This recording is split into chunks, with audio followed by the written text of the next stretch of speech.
Good Friday evening to you, Rhea County Golden Eagle fans.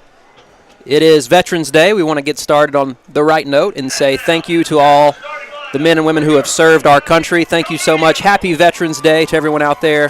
Thank you for your service. We salute you and cannot thank you enough. And Elmer, we're also going to play a little football tonight. We got a little bit of football lined up. It's round 2. 7 p.m. kickoff set. The game clock is saying we're just 9 minutes away from getting started here.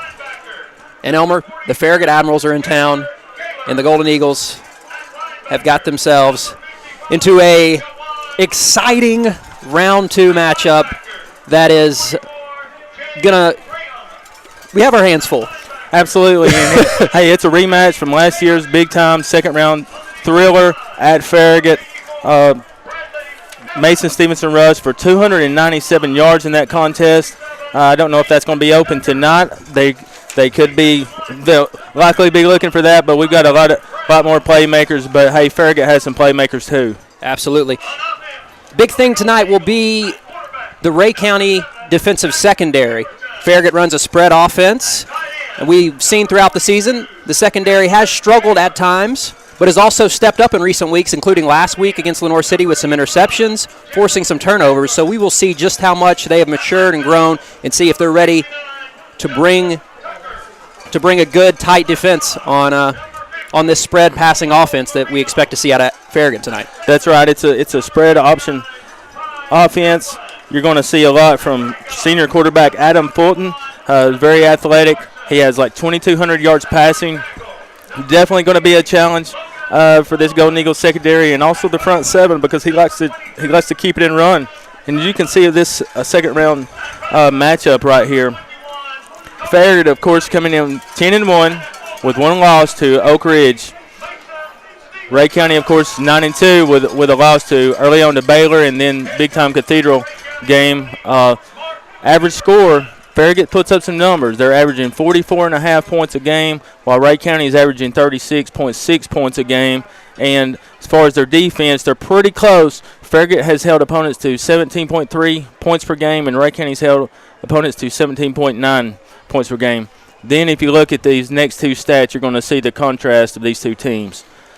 Farragut is averaging 184 yards rushing per game with 237 yards passing, while Rhea County is rushing for 315 yards per game with 19 yards passing per game. Definitely expect to see that three-headed monster that is the Rhea County backs come to life tonight.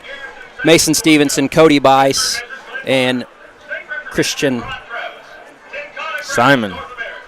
So if you would, let's roll into showing some love to the folks who make this broadcast possible. And we'll be back in just a minute to continue talking pregame here at Eagle Stadium as Rhea County hosts Farragut in the second round of the playoffs. As part of Rhea Medical Center, Professional Therapy Services of Rhea County shares the same commitment to excellence as Rhea County Athletics. Allow our professional staff to get you back in the game. Providing physical therapy for Rhea Medical Center. The right care right here in Rhea County.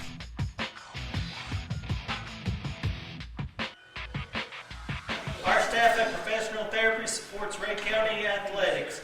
Go Eagles! Woo! Get back in the game! At Lazy Boy, safety and quality go hand in hand. At Lazy Boy, we have an award-winning safety program. World-class safety performance requires that all 1,400 American craftsmen work safely each and every day. Safety commitment is safety excellence. Safety excellence is team commitment. We want you to be part of this team. Go Eagles!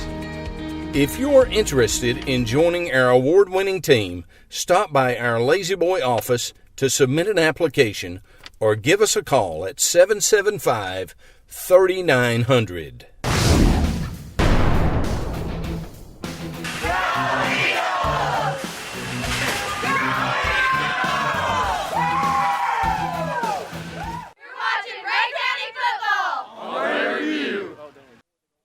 Hi, Golden Eagle fans. I'm LeBron Purser, the manager of Farm Bureau Insurance in Rhea County. I'm here to tell you about a special promotional we're running. This year, we're going to be giving away 4 season tickets to Tennessee men's home basketball games, along with a parking pass. All you've got to do to qualify is come by my office at 1611 Railroad Street.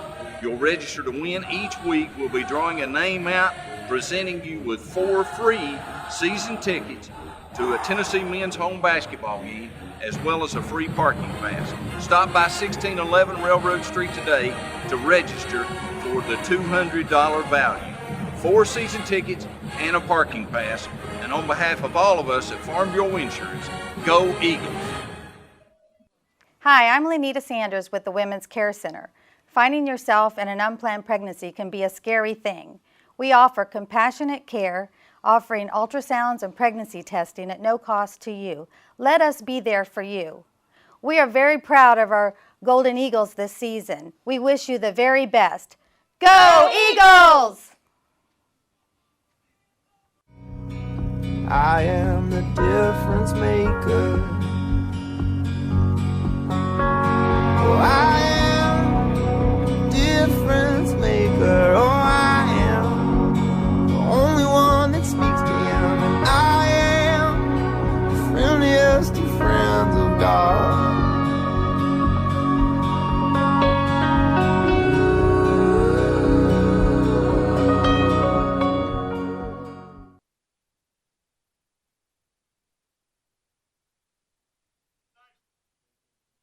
Color guard is provided by the Rhea County High School Golden Eagle Battalion's JROTC.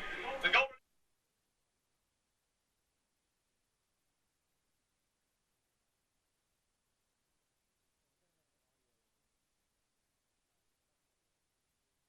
First Class Rose and Cadet Private Perkins. Please remain standing as we honor America with the playing of our national anthem by the Rhea County High School Golden Eagle Marching Band. The band is under the direction of Rhea County High School Band Director, Mr. Gabriel Lahas. I gotta have audio.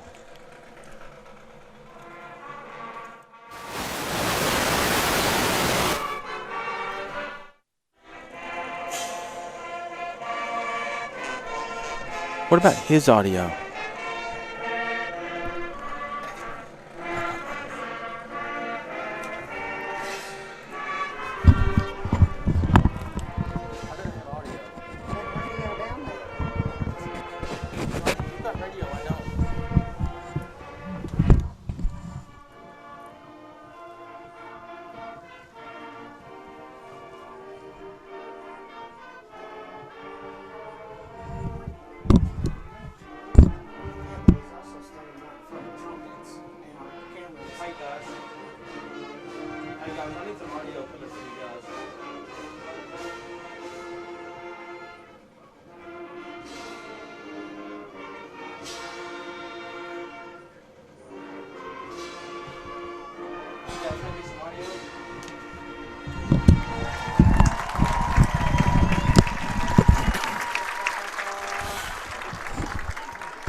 real well now, can't you? Oh, I like it.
All right, here come your Golden Eagles.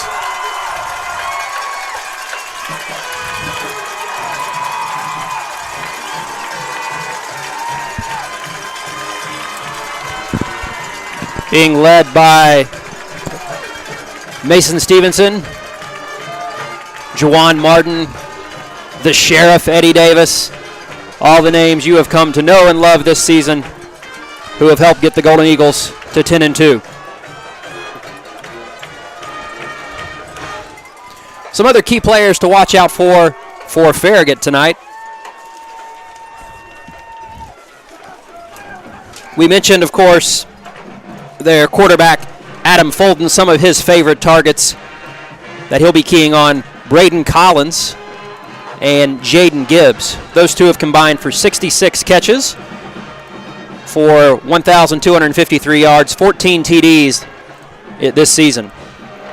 In the backfield, you can look for Cooper Harden and Ammon Johnson to be leading a committee of backs who've combined for over 23 touchdowns on the season. And of course, for your Golden Eagles, we will expect to see more of the same. Coach Pemberton will be running that wing tee and power tee. Expect to see lots of carries for Bice, Stevenson, and Simon. Those three, as well as the Sheriff, will probably be mixed in a good bit. Be interesting to see, Elmer, how much Coach Pemberton goes to the air tonight. It looks like last week he freed up Zach a little bit once we built that lead in the second half, and Zach was very impressive. Looked really good. I hope to see some more out of Zach and company tonight. The Eagles get the opening kickoff here. It is a somewhat of a pooch kick. That's going to be. That looks like that was likely on purpose because you're looking at essentially a world-class kicker there with, as far as high school football is concerned, with number 13, Joe Doyle. He's kicked 49 out of 50 PATs, and he has a 49-yard field goal so far this season. So the Golden Eagles will start on offense here to begin the second round of the playoffs at home against Farragut. It's the wing tee. Simon is split out to the right. Handoff is going to go to Cody Bice up the middle. Correction, I'm sorry, that's going to be Mason Stevenson who gets called first. He's going to pick up about 3. It'll be 2nd down and 7. Elmer, what are your keys to victory for the Golden Eagles tonight? Hang on to the ball, number 1. Number 2, basically watch out for haymakers, control the possession, keep that Farragut spread offense off the field. This time it is going to be Cody Bice. He's got the corner. He's out across the 40, hit hard, but is going to have enough for the first Ray County Lazy Boy first down of the night. 2 plays, and we're moving the chains already, Elmer. Got to be very encouraged to see these boys coming out with passion and intensity. that's definitely the start you want to see on your first drive. It's a windy night here at Bill Horton Field. You might have seen the 12th man or the wind blow open the cheerleader banner. Christian Simon's number called on this first down. He's going to pick up a few. It'll be 2nd and long. Of course, Coach Pemberton has established that run game all season, and rightfully so. It's been very successful. You talked about 315 yards a game rushing for Ray County. Numerous touchdowns for all of the backs. Would you be surprised, Elmer, to see him try to catch Farragut off guard with an early pass tonight? I would not be surprised. There's a flag here on this play. Christian Simon, he has the corner. He's out across the 30, going to be drugged down at the 25. However, like I mentioned, there is a flag on the play back near the line of scrimmage. While they're sorting that out, let's take a quick look. Great looking run by Simon. At the time the official threw the flag, it looked like there must have been some movement. And as we're making our way back to this side of the field, it will go against Ray County.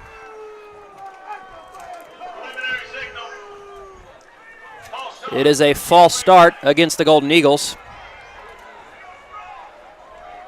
Sometimes with that wing tee backfield, there is some movement in it that is absolutely legal movement, but sometimes the officials can really just start hairline calling some of that. And you don't want to see that too early.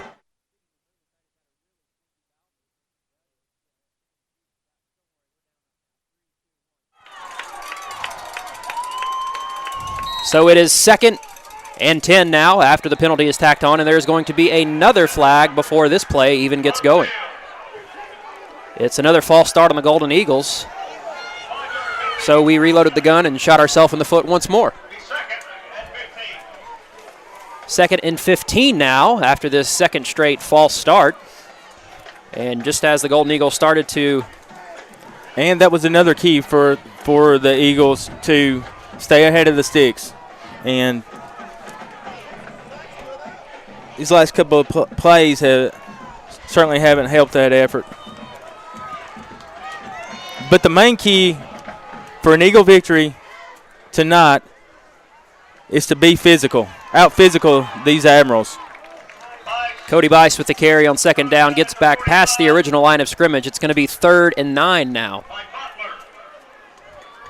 Absolutely physicality, being strong in the trenches, having that secondary step up and make some plays like we saw last week. I think the Golden Eagles can hold onto the ball, like you said, and prevent a lot of yards from penalties.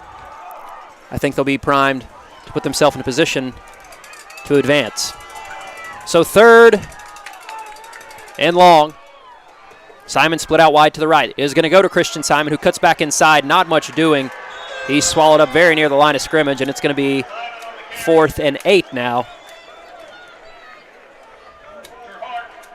Chandler Kaler will drop back. Special teams will run on, and the Golden Eagles will be forced to punt.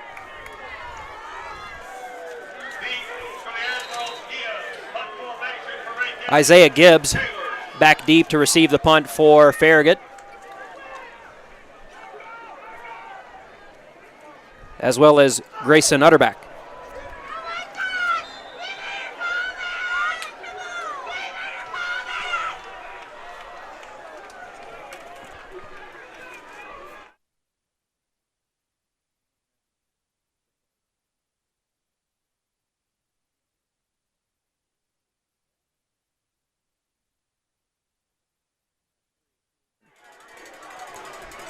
So Chandler Kaler's punt goes out of bounds.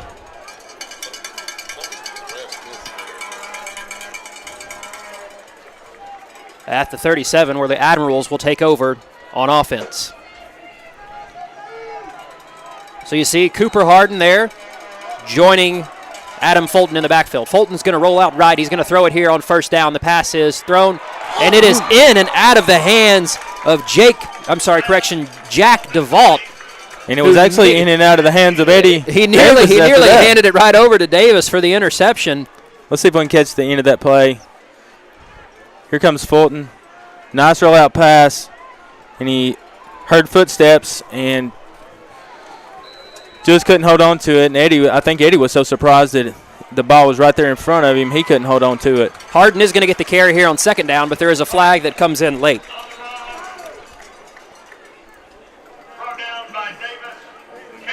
We would like to thank everyone for tuning in.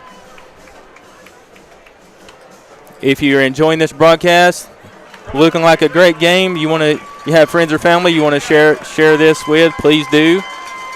You can easily share via YouTube or on rayreview.com or on Facebook. Share away. Let's get a big army of people watching. So the penalty is against Farragut. While Elmer was encouraging you to watch, I wasn't exactly sure what the signal was. It was a holding against Farragut. 2nd and 18 now. Farragut pass from Fulton is going to be incomplete, but there is a flag.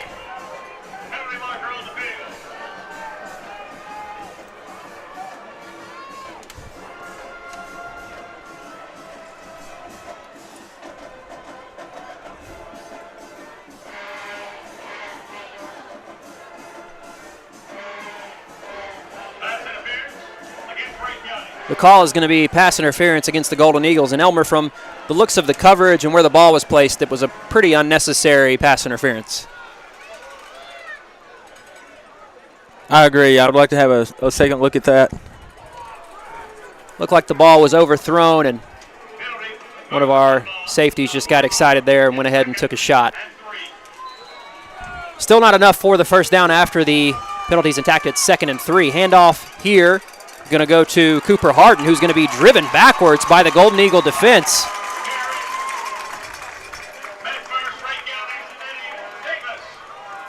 The Sheriff got to him first. He might have picked up half a yard. We'll call it 3rd and a long 3.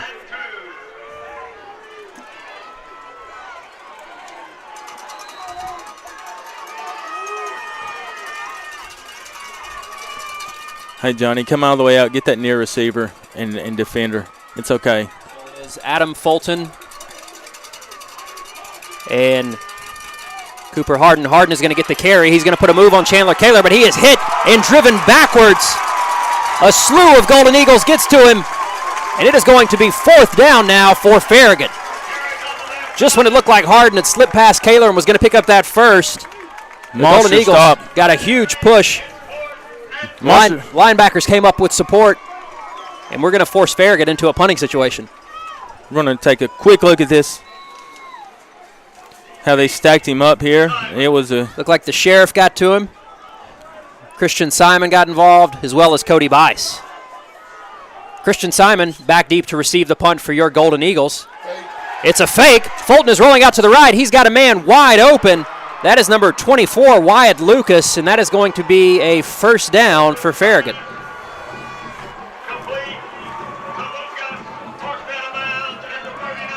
Well, the Admirals are certainly coming out slinging here to start this ball game.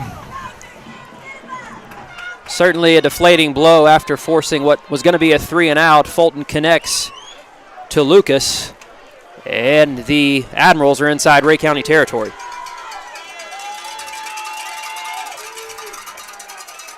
Fulton looking over the middle. His pass is caught by number 87, Jacob Warren, and that will be another Farragut first down. Let's take another look at this fake punt.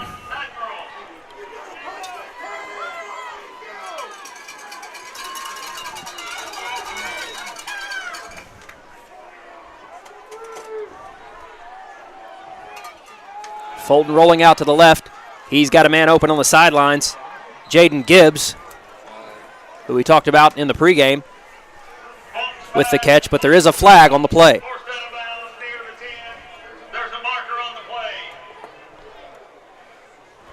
It is a hold against Farragut, and that will back them up.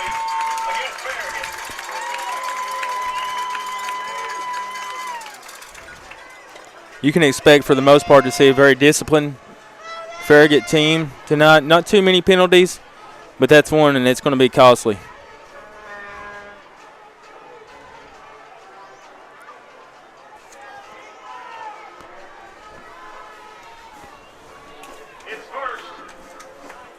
Adam Fulton already showing his throwing abilities here early in the first quarter on that fake punt on 4th down, as well as a few quick 5-and-outs here.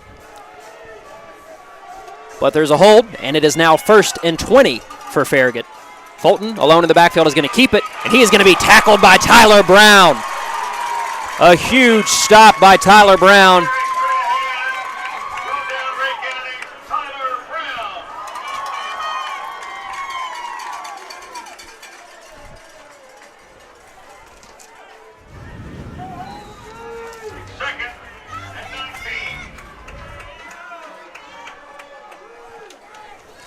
Second and 19, under 6.5 minutes here in the opening quarter. Ray County versus Farragut. Fulton out of the shotgun. He's rolling out to the right, got 2 receivers looking towards the sideline. Throws it late. It's going to be thrown out of bounds. Will now be 3rd and 19 for Farragut. So great coverage with that Ray County secondary. You got to think, Elmer, here, if Ray County can capitalize on that holding penalty, just when it looked like Farragut was starting to connect and get into the rhythm of their offense after that converted fake punt on 4th down, Ray County can take advantage of Farragut's hold and force Joe Doyle to attempt what would be a 49-yard field goal if they had to kick from here. But first, we've got to get a stop on 3rd.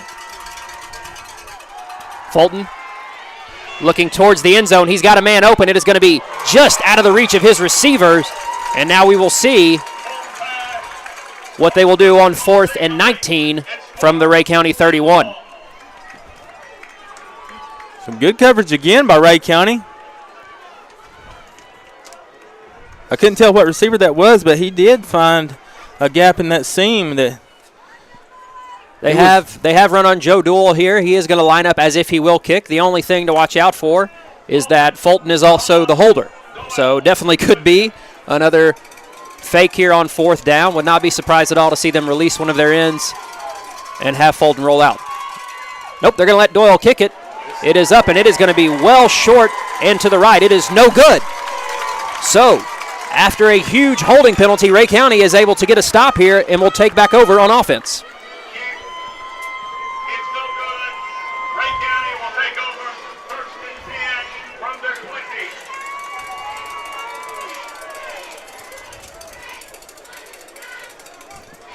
You got to believe that's going to help build some confidence for the Ray County defense to be able to get a few big stops there and get the ball back. That's a huge stop after that fake punt. There's no doubt. That's got to be a confidence booster for that defense. Stevenson and Bice in the backfield. Christian Simon split out wide to the right. The handoff is going to go to Cody Bice here. He breaks one tackle, is hit immediately again, but not before picking up a couple yards. It'll be 2nd down. Butler, Markey on the stop. 2nd and 7.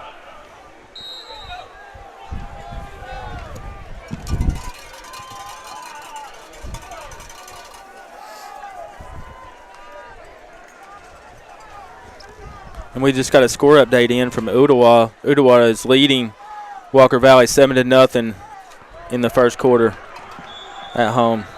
Mason Stevenson here with the carry on 2nd down. He's going to pick up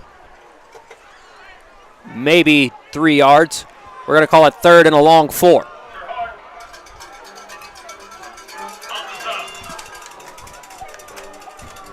It was Mason Stevenson who had that monster knot at Farragut last year with 297 yards rushing. Unbelievable performance, and it really just ignited a entire playoff performance. He followed it up with another great game in Ottawa in the quarterfinals. That is Cody Bice with the carry on 3rd down. It looks like he is going to be just short of picking up a 1st down, and it will be decision time. And for of course, Coach Pemberton. It'll be 4th and 2 from their own 27. And of course, I was talking about last year when we played them at Farragut in the 2nd round. Chandler Kaler has dropped back to punt. Isaiah Gibbs back deep to receive the punt for Farragut. And it is a blocked punt The ball is going to bounce around at the 20. A Farragut player will scoop it up, but is forced out of bounds immediately.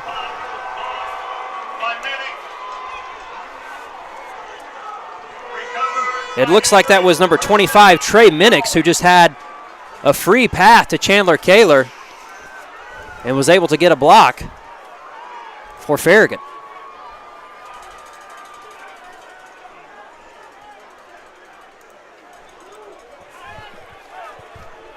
First and 10, Farragut from the 20. So the Admirals take over at the Ray County 20.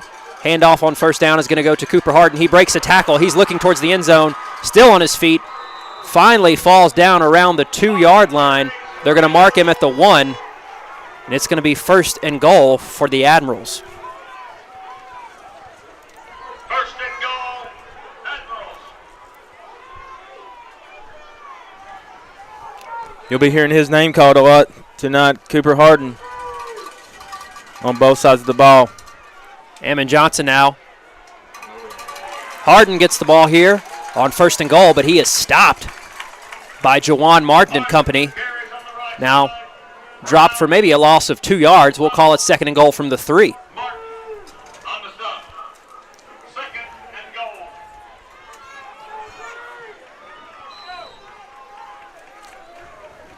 So we'll see what they pull out of their bag of tricks in this situation. Handoff is going to go to Ammon, and he is going to get into the end zone. No. They're going to mark him short. I thought for sure he got in from here.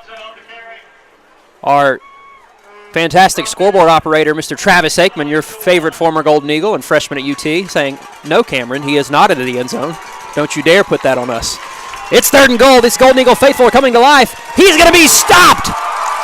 That is Mason Stevenson getting to Ammon Johnson and preventing him from getting into the end zone. There is a flag on the play.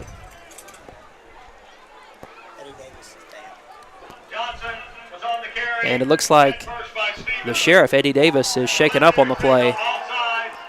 He is now on his feet. He's going to come to the sideline to receive some medical attention. Let's take a quick look at that play again.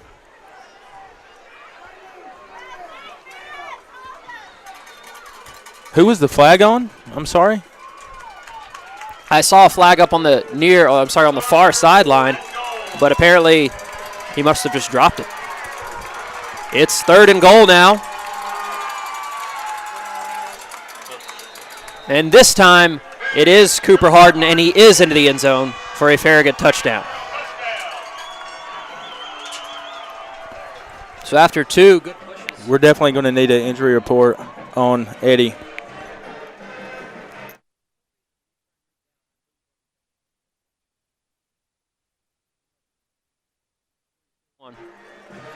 So Cooper Harden puts 6 on the board for the Admirals.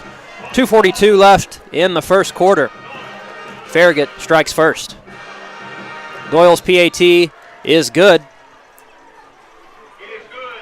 2:42 to play in the first quarter of the score. So a game of somewhat of a roller coaster start here in the first quarter for the Golden Eagles.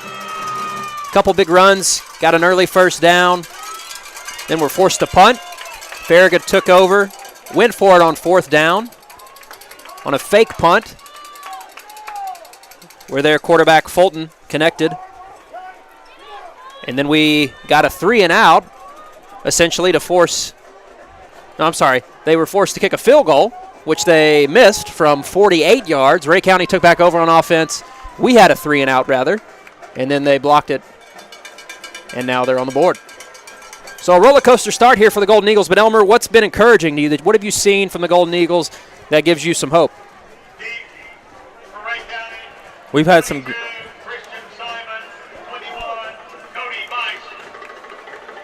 Hold on just a minute. Pardon me for one moment. Okay.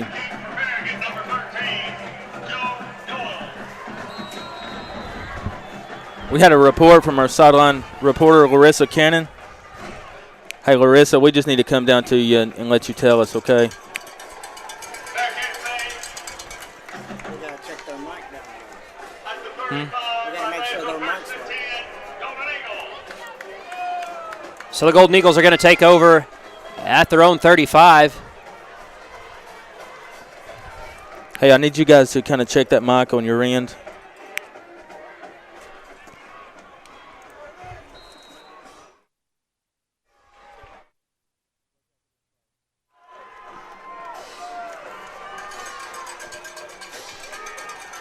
Cody Bice with the carry here and floats down. He cuts back inside, still on his feet, out across the 45, and he has enough for a Ray County Lazy Boy first down.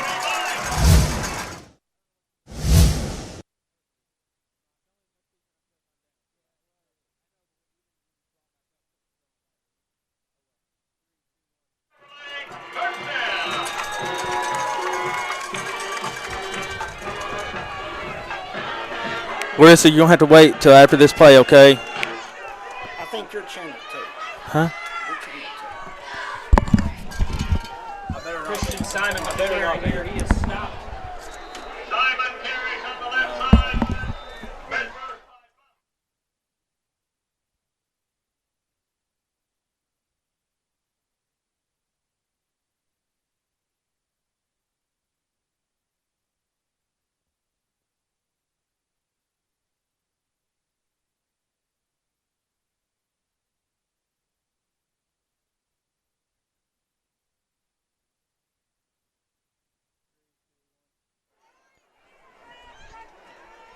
There was a flag on the play. It is a false start against the Golden Eagles. That will back them up 5 yards. It will now be 1st and 15. All right, Larissa. You ready? We're going to kick it down to our sideline reporter, Larissa Cannon, real quick.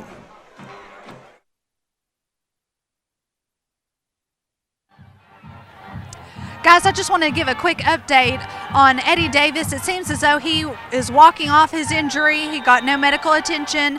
It seems like he's going to be ready to go back in the game.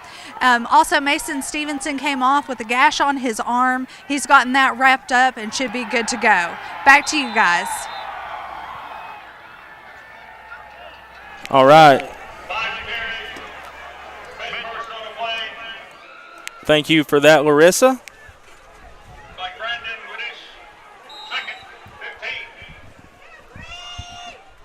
So it is 2nd and 15 for Ray County here. Minute and 30 seconds left in the first quarter. Coach Pemberton going to that power tee here. Bice is going to go into motion. Pemberton rolling out to the right. Has Bice, connects. It is caught at the 40. Bice still on his feet. Going to be thrown out across the 35 inside Farragut territory for a big Ray County Lazy Boy first down.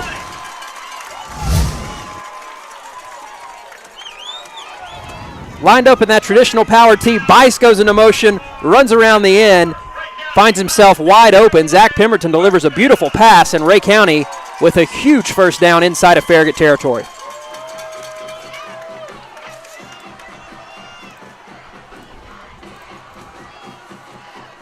Mason Stevenson with the carry here on first down.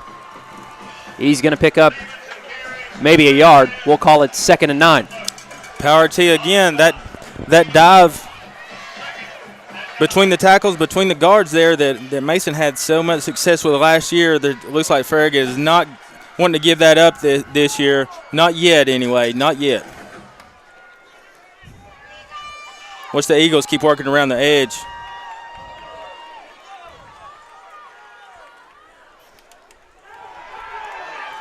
Pemberton's pass is going to go in and out of the hands of Jared Edwards, who was wide open at the 21. However, there is a flag on the field, and it's going to be holding against Ray County.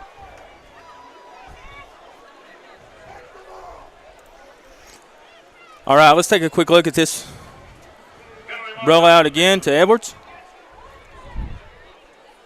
In and out of the hands. But a great play call by Pemberton.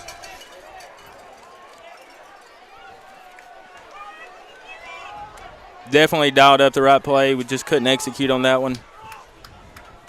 It's going to bring up a long. 2nd and 19, they're going to say. Ooh. It's actually 2nd and 22. Math is never my strong suit, Elmer. The Sheriff, who was shaken up on that last defensive stand with the carry here on second down. He's got room. He's going to get out across the 25. They're going to mark him. However, there is another flag on the play.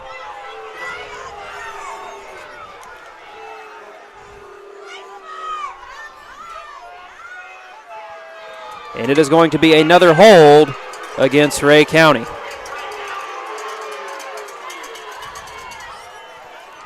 All right, let's take a look at this replay and see if we can spot this hold. Not seeing it, guys. Not seeing it at that angle. I did not see the number that they indicated was guilty, but now it is 2nd and 31 for Ray County. Pemberton going to go to the air once again. He's got Eddie Davis wide open. Just slightly overthrown. Eddie Davis. It was just him in the end zone. But some very exciting play calls here in this first quarter by Coach Pemberton, really trusting Zach. And Zach has thrown some beautiful balls. That one just slightly overthrown for Eddie Davis. It is 3rd and 31 now for Ray County.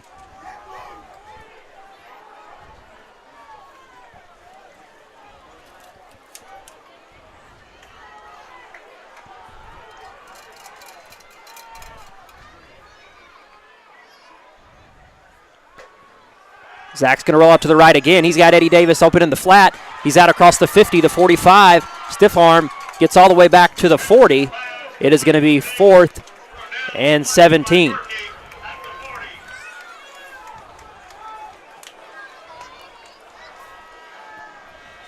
That horn indicates it is the end of the first quarter. Farragut 7, Ray County 0 here in Evansville, the second round of the playoffs. We'll be back in just a moment. Justin came out, we walked the land, we looked over the land, and he started coming up with some wonderful ideas. Whether you're a do-it-yourselfer looking for the best materials or want our experts to create beautiful spaces in your outdoor places, stop by or give us a call at 423-531-2671 or visit our online galleries at mccoshlandscaping.com. That's MCCOSH landscaping.com.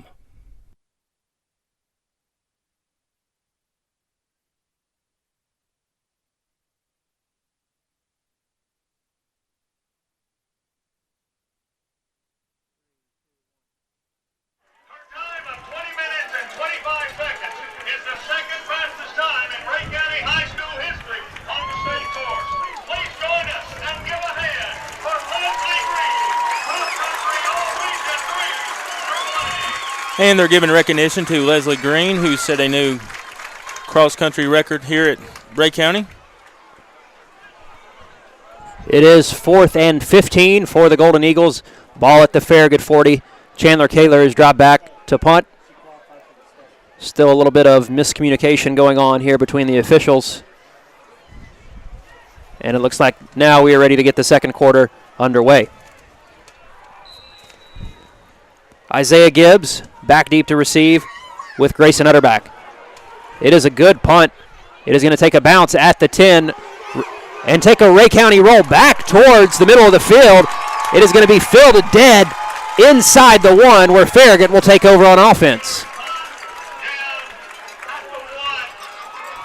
Wow, what a punt by Kaler. What a bounce for Ray County. A huge bounce. It looked like at first it was just going to find its way into the end zone, no problem, but he kind of put on the brakes and took a left turn, and Juwan Martin was able to cover it up inside the 1. So out of that shotgun, Adam Fulton is going to have to start well inside of his end zone if the Ray County D-line can get a good push. Love to see a safety. And it looks like that may be exactly what's going to happen, Elmer. They're going to say it is a safety. So a Chandler into 2 points for the Golden Eagles. Shazam!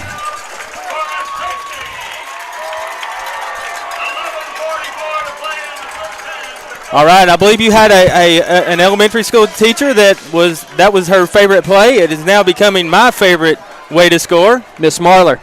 Yes. I love Miss Marler. It was her favorite play, is her favorite play. I think it's still her favorite play. I think it's now my favorite play. It's going to be Ray County cutting that lead to 5 and going to get the ball back. Let's take a quick look at that big defensive stand there. It was a ball started out on the 2-foot line. Mason Stevenson delivered the final blow, preventing Hardin from getting out of the end zone. I'm sorry, correction. That was Ammon Johnson on the carry, preventing Johnson from getting out of the end zone and getting Ray County on the board with a huge safety.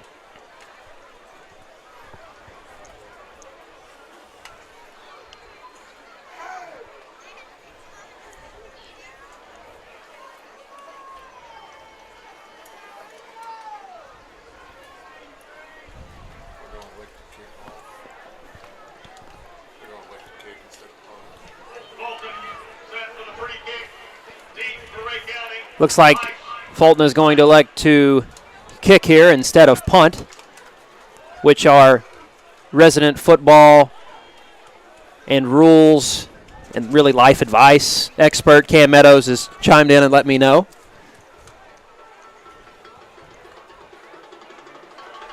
And it looks like Cam is probably going to be wrong here. It looks like they are going to punt. If you're keeping track at home, that would be the first time in Cam's 28 years of life that he has been wrong. It's a beautiful spiraling punt. It's going to be fielded at the 30, in and out of the hands of Cody Bice, who now comes down with it and takes off. He's going to be brought down around his own 40, and there is a late flag. We'll have to wait and see what that was all about. Cody Bice giving Elmer a heart attack. Did you see the bounce on that ball? That was great. I bet that thing went 20 feet in the air. Let's take a quick look at this. Just through his hands, it did go 20 feet in the air, right back down into his hands. Can you get one of those X Games meters when, the skateboarders go up the half pipe and let us know how high in the air? I mean, that was at least 20 feet. I'm going to work on that graphic for next week, would you? It is going to be a face mask against Farragut as they continue to struggle here, giving up a safety, and now a punt that took a 20-foot bounce and a face mask, and the Golden Eagles will take over on offense.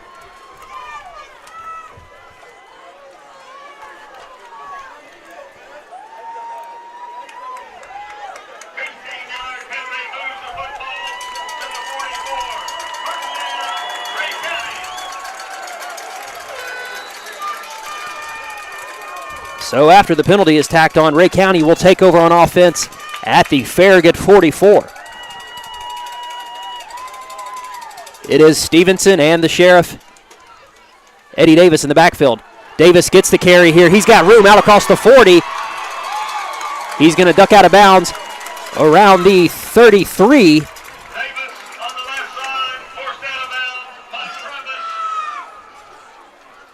And that is going to move the sticks for another Ray County Lazy Boy first down.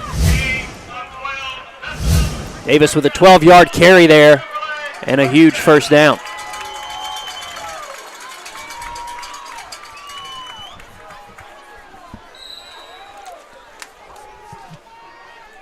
Ray County breaks the huddle coming out in the power T formation. Davis is going to get the carry once again here, driving the pile forward. Now it's coming back this direction, but his forward progress is going to have him out across the 30.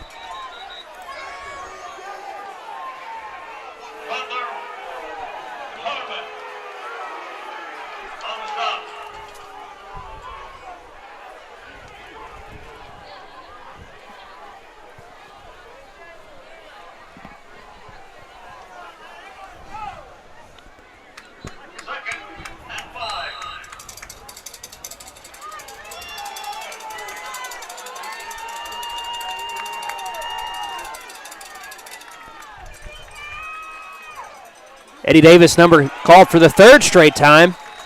Going to be brought down near the 20. And I believe he is going to have enough for another Ray County Lazy Boy first down.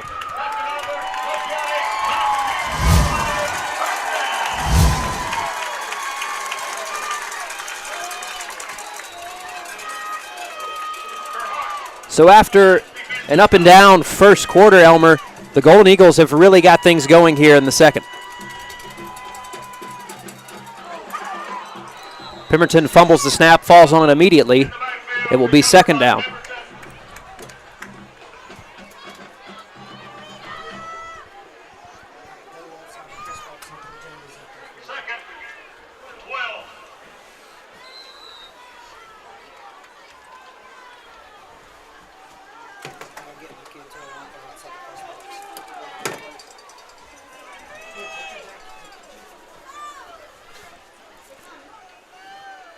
Eddie Davis with the carry here.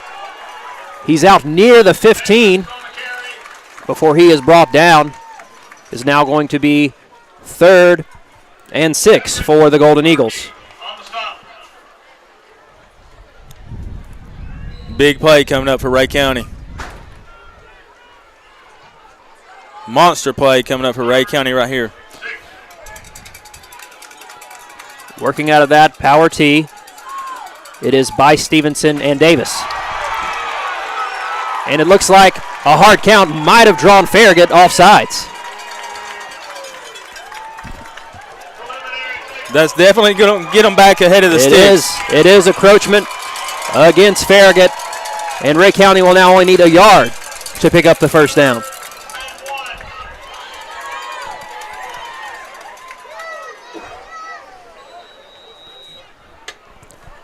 Elmer, you got to think if what we've done thus far this season, this ball will probably go to the hands of Mason Stevenson. It will, and Stevenson has plenty for a Ray County Lazy Boy first down. You hear some frustration coming from the Ray County fans. Not sure if there was some extracurricular activity or a late hit on the part of Farragut. And that's going to be enough for a Ray County Lazy Boy first down.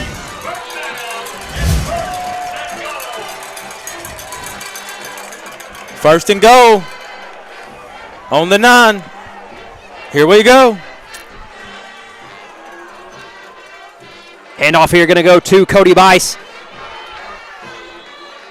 He's going to be brought down inside the 5. It'll be second and goal from just inside the 5.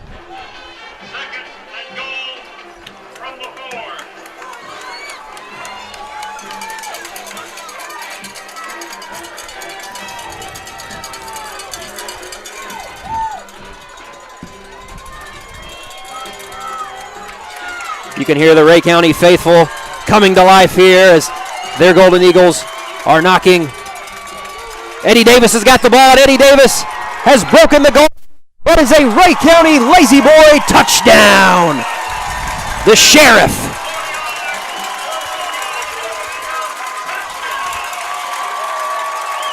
You can see Coach Pemberton and staff holding up 2.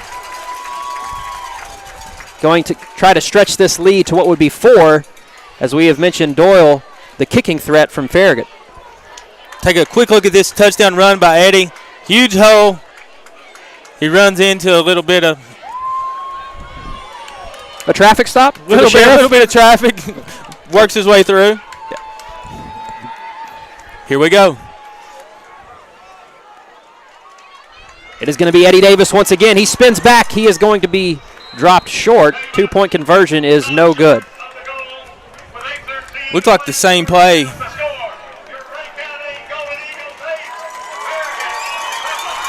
And I want to apologize. I indicated that the score would have changed and Ray County would have had a 4-point lead. It would have actually just been a 3-point lead.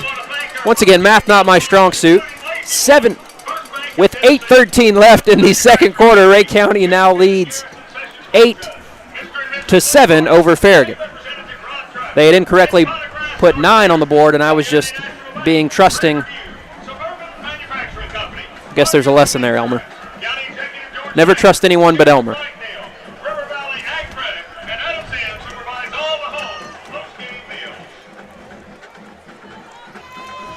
So now in the second quarter is now Ottawa 14, Walker Valley 3. So the Owls are getting out on stretching that lead out there. On the Mustangs, they only played each other 2 weeks ago.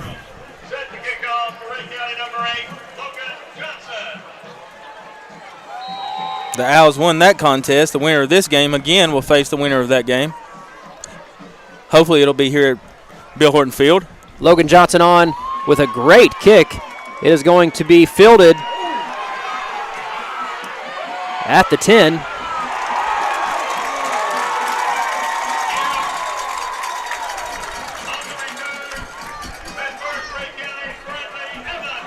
He's met by Bradley That Evans. was Isaiah Gibbs. Looked like the wind was going to take that kick out of bounds. Minix inexplicably decided to field it, had to tiptoe along the sidelines, and then wasn't able to really recover and was brought down at the 10, where the Admirals will take back over on offense.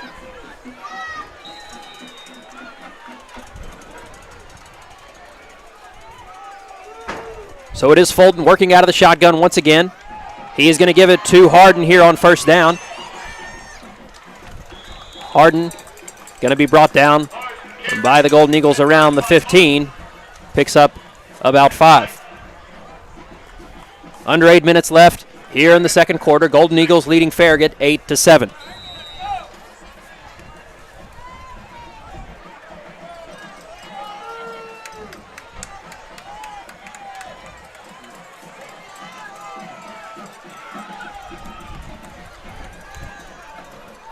Fulton fakes the handoff to Harden, looking left now. He is going to connect.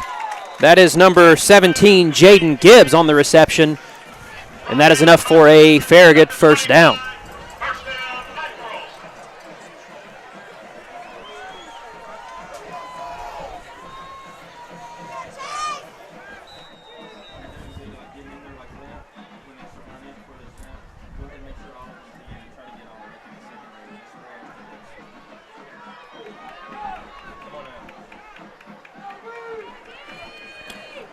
Handoff goes to Harden here on first down. He's got room up the left side. He's out across the 40. Now being brought down by a host of Eagles at the 45. But a big carry on first by Harden moves the chains again for the Admirals.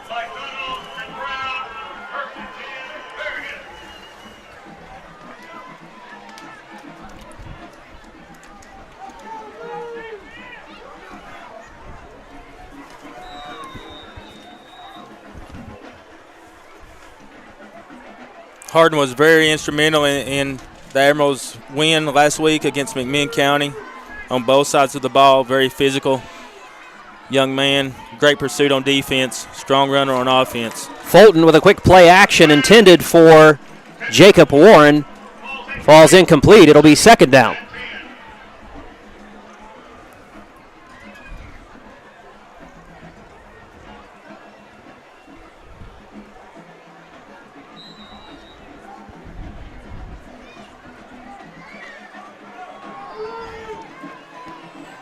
Harden, the lone back.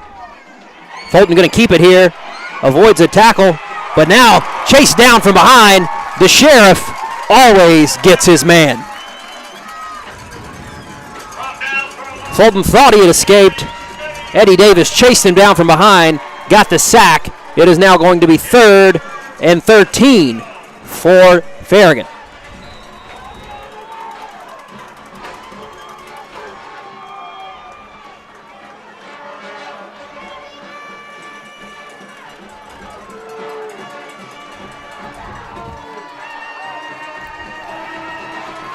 Fulton getting some pressure here from Parsons and Stevenson. He airs it out. It is going to be caught. And a touchdown. Jacob Warren with the catch and score.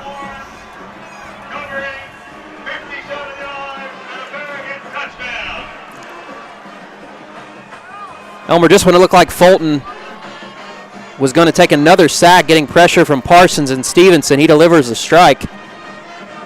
And Farragut is back on top.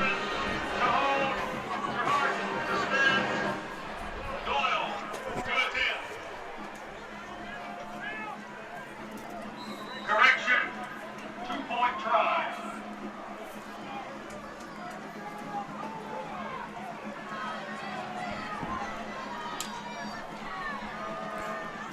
Farragut is now going to go for 2. They're on top 13-8 after the score. This would stretch their lead 7. Fulton looking to the left. The pass is going to be incomplete. So their 2-point conversion will fail as well. With 5:58 left in the second quarter, Farragut now leads 13-8 over Ray County. We'll be back in just a minute.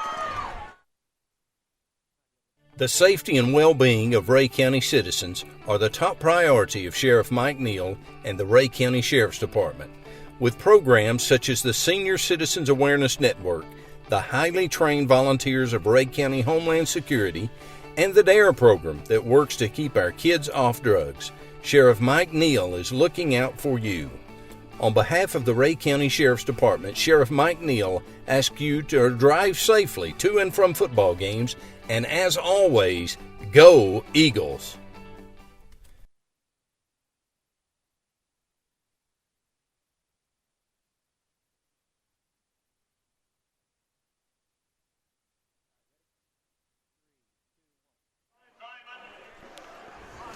So Christian Simon and Cody Weiss back deep to receive the kick.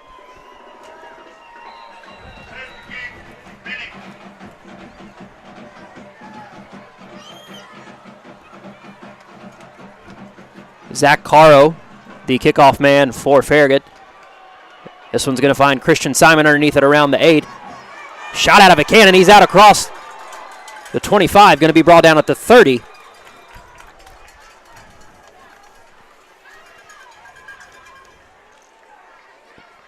And Elmer, just as anticipated, it seems that we have got ourselves a football game here tonight in Evansville. Indeed we do.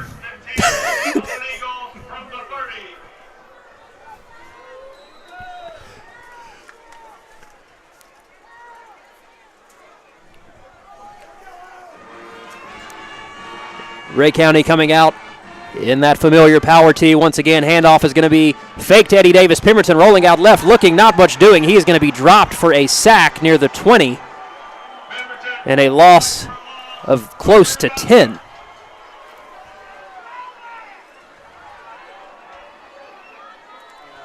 I believe Coach Pemberton telling Zach at that point just to throw it out of bounds, well outside of the pocket.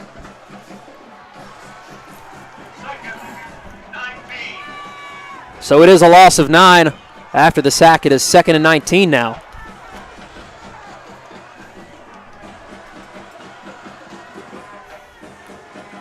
Bice goes into motion. Is going to be a quick pitch out to Mason Stevenson, who's got some room, nearly brought down, still on his feet out across the 35. Mason Stevenson with a big carry on 2nd and long.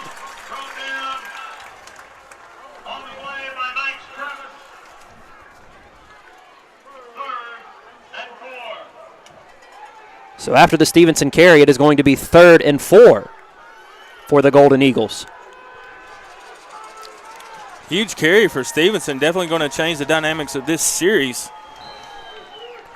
Mason usually gets those calls right up the middle. A quick pitch out to the right there. Coach Pemberton continues to mix things up here. Handoff goes to Eddie Davis here on 3rd and 4. He's got the corner. He's out across the 40, the 45. Still on his feet. Cuts back inside. They're going to say he stepped out at the 49.5, but the Sheriff picks up a huge Ray County Lazy Boy first down. What a recovery from that sack. Another 13-yard pickup. Let's take a quick look at these moves from the Sheriff. Sheriff all whoop. Huge block coming in from Moreno. Cody Bice with the carry here on 1st down. He's inside, and the ball comes out. It is a fumble. Very fortunate that Eddie Davis was right beside it. He recovers the fumble.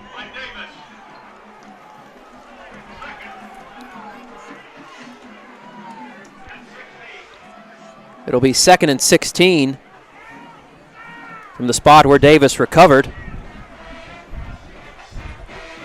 A little bit of a scary moment there for Ray County.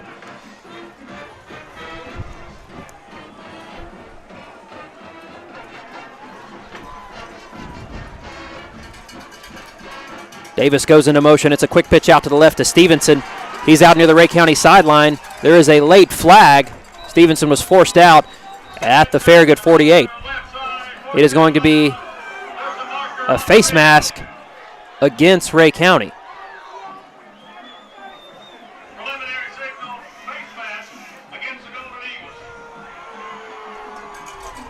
I'm not sure if that was Stevenson who grabbed a hold of a face mask of a would-be tackler or if it was one of his blockers. Regardless, that will back the Golden Eagles up even more. Looked like Eddie Davis that was lobbying against that call.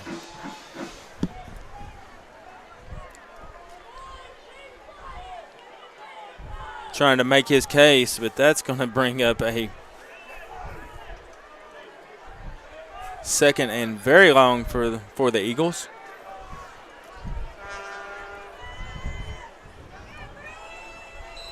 Second and 32. Second and 31 is what Shane Johnson has called it on the PA. It is second and very long. Eddie Davis is going to get the carry here. He's out across the 35.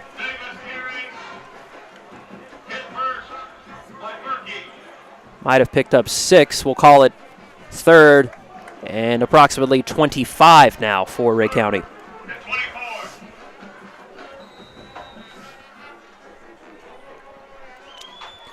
Clock rolling here at Eagle Stadium. 3 minutes left in the second quarter. Farragut leads 13-8. Pemberton rolls out to the right. Now cuts back left looking. He's going to throw it. The pass is going to be nearly caught by Jared Edwards near the 50. It is incomplete, but there is a late flag back near where Pemberton threw it. It is going to be a personal foul, roughing the passer against Farragut. So just when they had us stopped, they're going to gift us an automatic first down.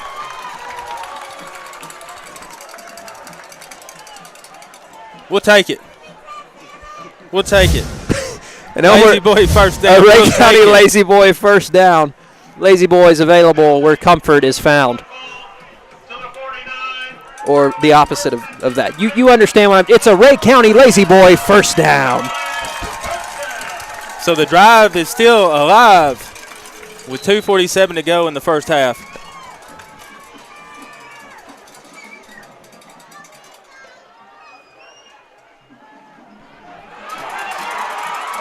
Cody Bice nearly broke free. A gain of 9 for Bice. They may mark him even closer to the first down than I originally thought. So you can see that surge with that Eagles offensive line. Looks like they're going to call timeout for a measurement.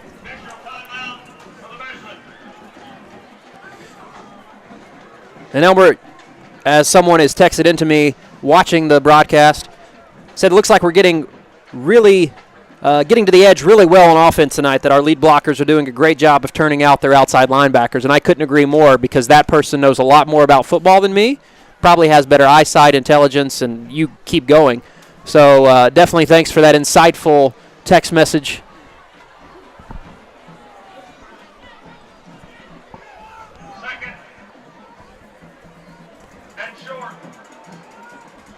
I've been handed the phone here from football guru, in-house guru Cam Meadows, who will definitely be bringing us some scores of interest from around the area at halftime. He was showing me it looks like Fulton is trailing Catholic 14-12 in the second quarter.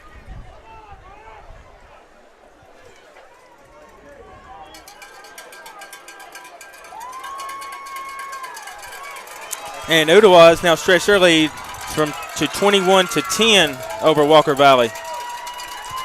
Second and less than a yard here for the Golden Eagles. 2:35 left in the second quarter. Power T offense. Handoff is going to go to Eddie Davis, who's going to hop over the line of scrimmage and has enough for a Ray County lazy boy first down.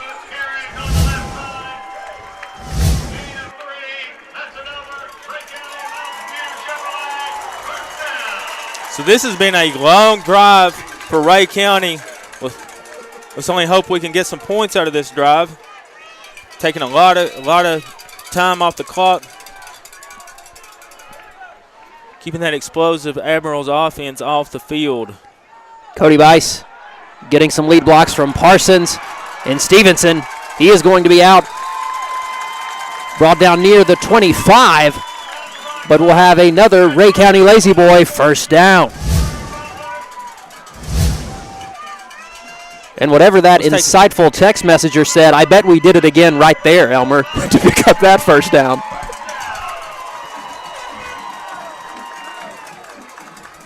Just outside of the edge on that run.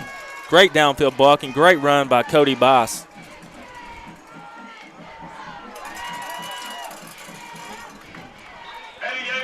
Eddie Davis with the carry here. He's going to pick up about 4. We'll call it 2nd and 6.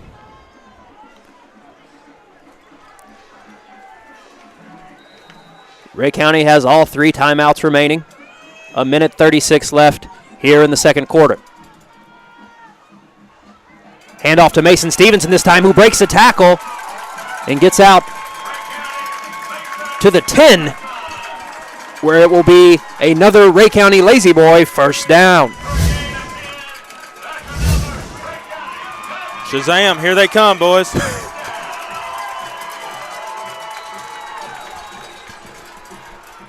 Ball spotted at the 11.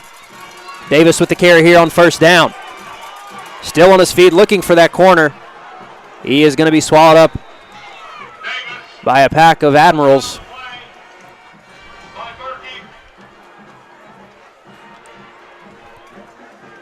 That's number 31, Cade Berkey. A little slow to get up there for the Farragut defense. They're going to say Davis was stopped at the line of scrimmage. It'll be 2nd and 10 now.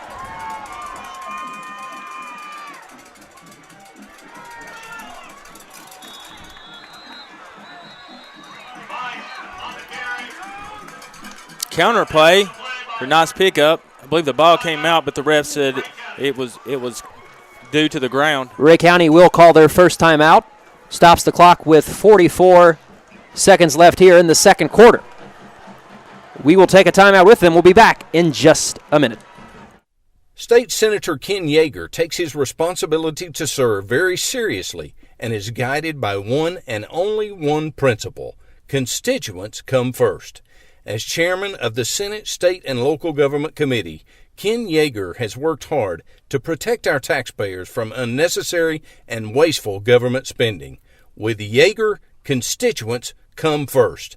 And as always, go Eagles.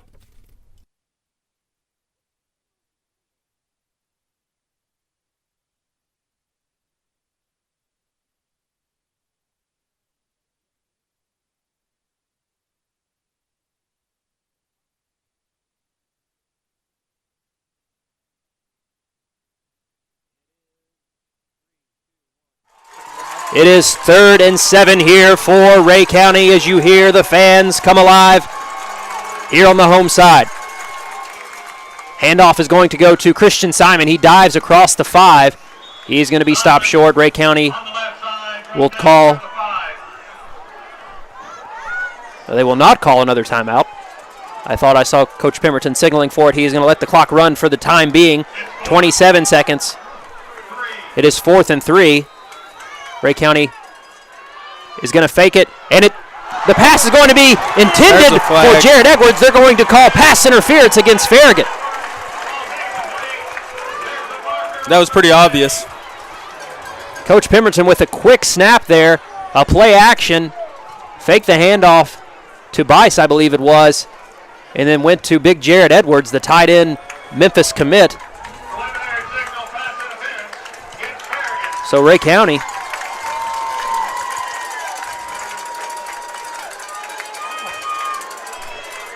is now going to have 4th. That should be a first down. Sorry, correction. They actually changed the call to a hold. But the handoff is going to go to Cody Bice, who is into the end zone for a Ray County Lazy Boy touchdown.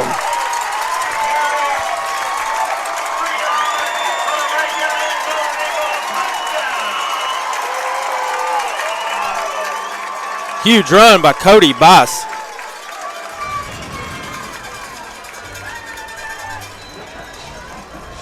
So with 13.2 ticks left on the play clock, Ray County retakes the lead.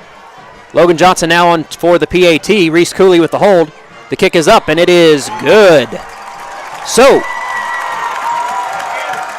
just Elmer, when it looked like we were maybe going to have to go to the locker room at half trailing, we are now leading 15-13. What a drive. That was like an 8-minute drive. 7 minutes and 40-second drive by Ray County. Be very interested to hear Coach Pemberton's thoughts going into the locker room at halftime. After an up-and-down first quarter, really bounced back well in the second quarter. And barring any sort of miraculous kickoff return or big plays from Farragut, it looks like we will go to half with the lead.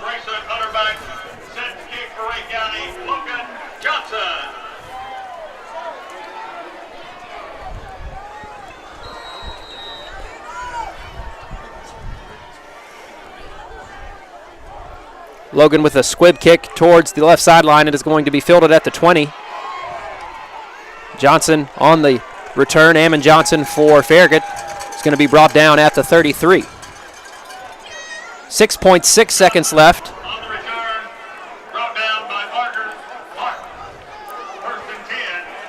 Fulton may have a strong enough arm that the Farragut coaches may elect to take a couple long shots here.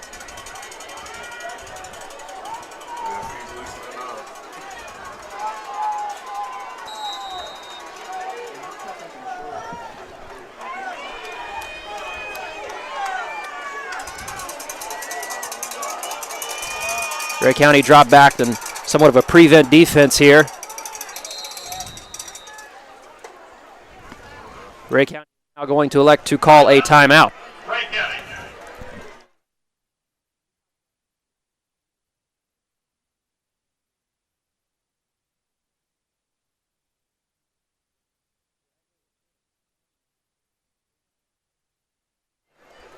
So while we've got a second here, we want to show you a special ad by LeBron Purser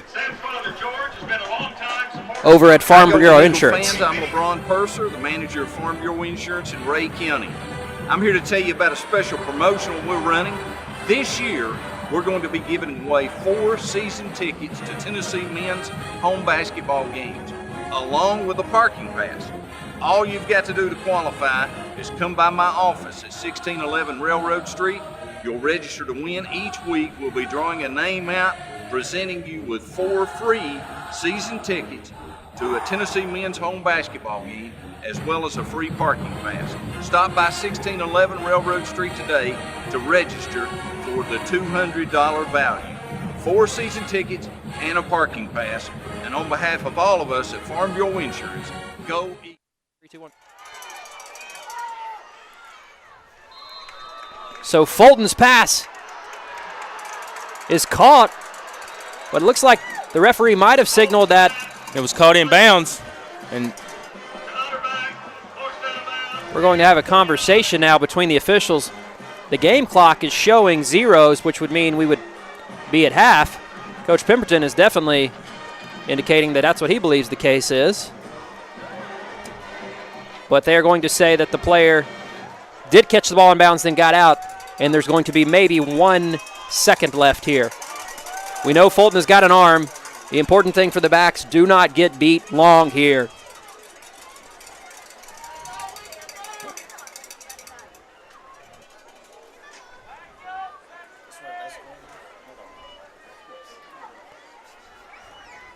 See Chris Sturgeon, Peyton Barger, Reese Cooley, these guys here are corners and safeties. Definitely prevent defense. Just have to drop back here. Do not get beat long. Keep your man in front of you.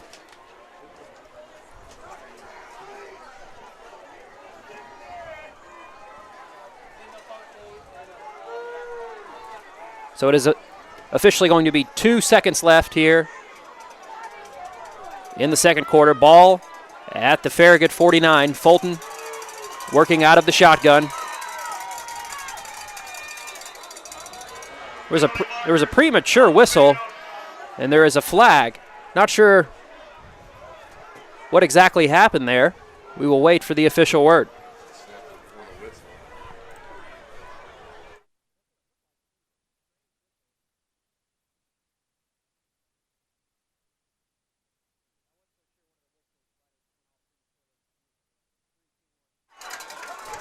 So they're going to say there was no penalty after all. Same situation as before. Fulton has the snap now. He rolls out to the right. He's going to air it out towards the right sidelines. It is going to be in and out of the hands of his intended receiver. Zeros on the clock means it is halftime, where the Golden Eagles will go in with a 15-13 lead over Farragut. We're going to sit it down now live to our sideline reporter, Larissa Cannon, who is standing by with head coach Mark Pemberton.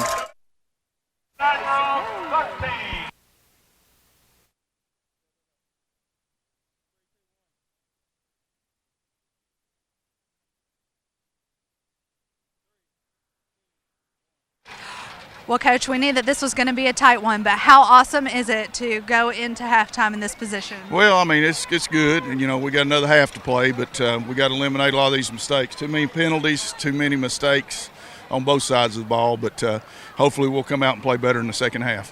Do you think nerves have anything to do with that? Or? I don't think so. These guys have been in these situations before, so I don't think that's it. All right, Coach, thank you so much for your time. Good luck in the second half. Thank you. All right, guys, we are shaping up for an exciting second half. We'll toss it back to you while you get ready for the bands. Thank you so much, Larissa. So you heard Coach Pemberton there, Elmer. Doesn't think it's nerves. He knows these guys have been in these situations. They are prepared. They feel comfortable in the postseason. Once again, as we've heard from Coach Pemberton throughout the season, we've got to stop some of these mistakes. Penalties that are hurting us, giving up the big pass over the middle. Got to be disciplined. Cannot let your man beat you like that. All things considered, though, Elmer, you have to be very encouraged that the Golden Eagles do have the lead going into the locker room. I am encouraged by it. I feel a lot better about it, but it's going to be it's going to be a dogfight in the second half. I'm ready for it. Right now, let's let this scores soak in, and we're going to take a listen to a word from our sponsors, and we'll be right back with the Rhea County Golden Eagle Marching Band.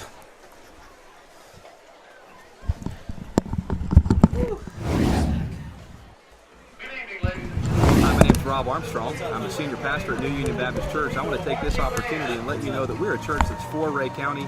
Our aim is to see our neighbors and the nations glorify God through faith in Jesus Christ. We're excited about our Eagles season this year. We're rooting for the Golden Eagles, and we want to invite you and your family to join us any Sunday morning at 8:30 or 11 a.m. for worship. We hope to see you there. Go Eagles.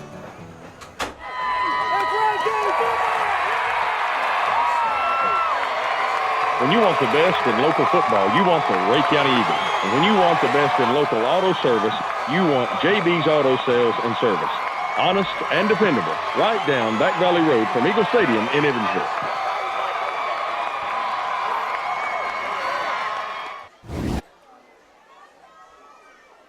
Justin came out. We walked the land. We looked over the land, and he started coming up with some wonderful ideas.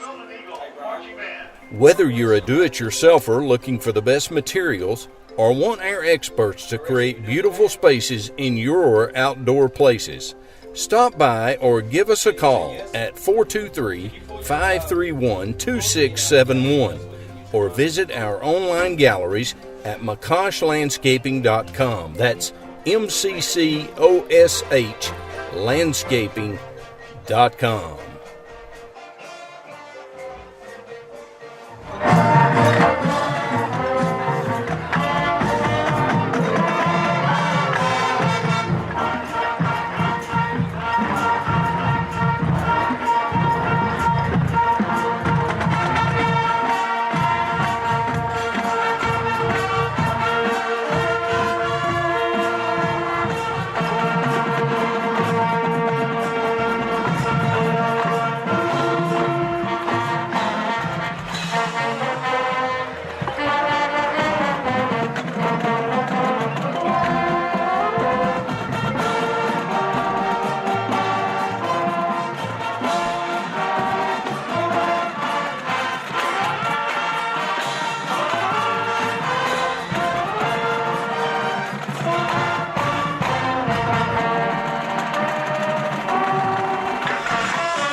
power down. All right, man, that's fine. Let's go, Cam.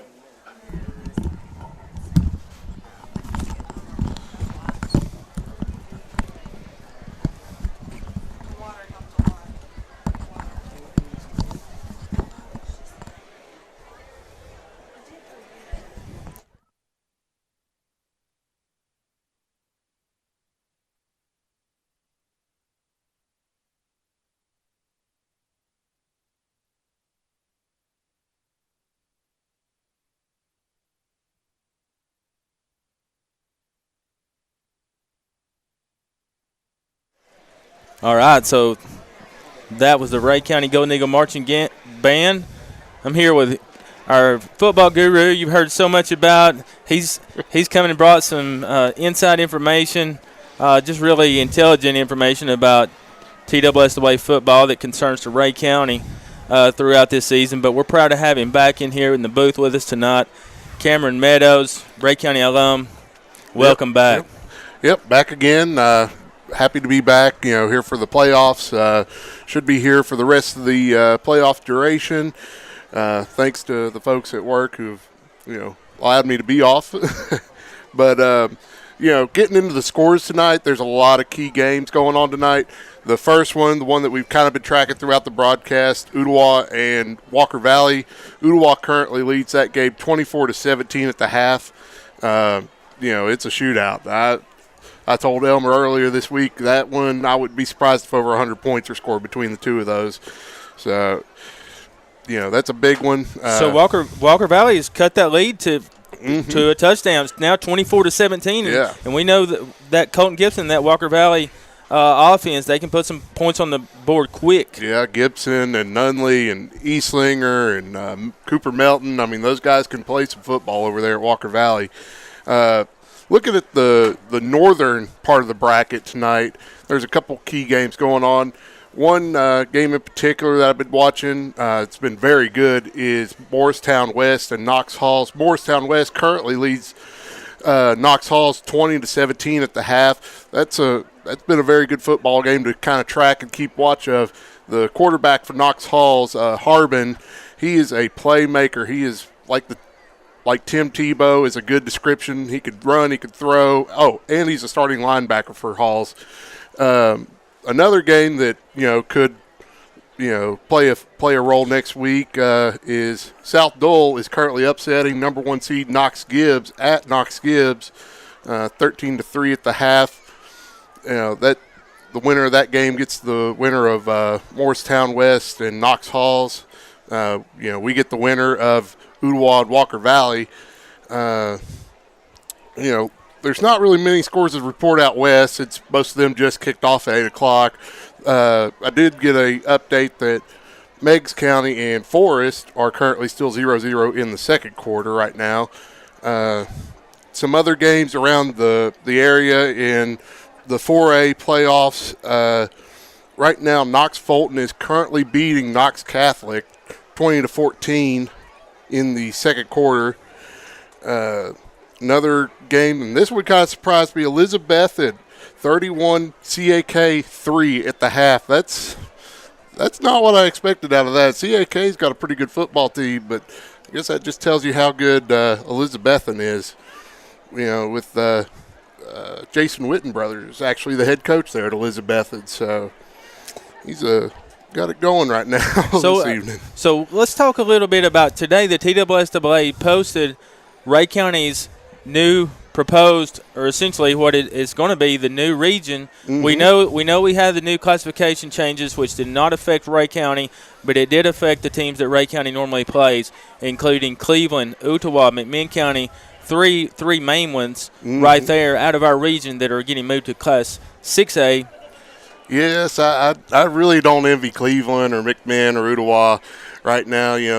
They got clumped into a region with Maryville, so that explains it all with just saying that. But is Bradley Central in that region as well? Yes, Bradley Central stays with 6A. They stay with Maryville, and then Maryville Heritage and William Blount also are in that region. So really, how many teams are in that region? Let's see, that would be eight teams in that region. Now, looking at our region, we kind of got a little bit of a small region. We only have 5 teams coming into our new region. 2 additions, with the 3 schools departing. It is going to be Knox Catholic and Lenoir City are both coming into our region. So it'll be Knox Catholic, Lenoir City, Walker Valley, Soddy Daisy, and Ray County. So that is our new region. That is the teams that we'll be playing region play in next year. Yes. The 2 that didn't change, Walker Valley, Soddy Daisy, Lenoir City. We're familiar with those guys. We beat them last week.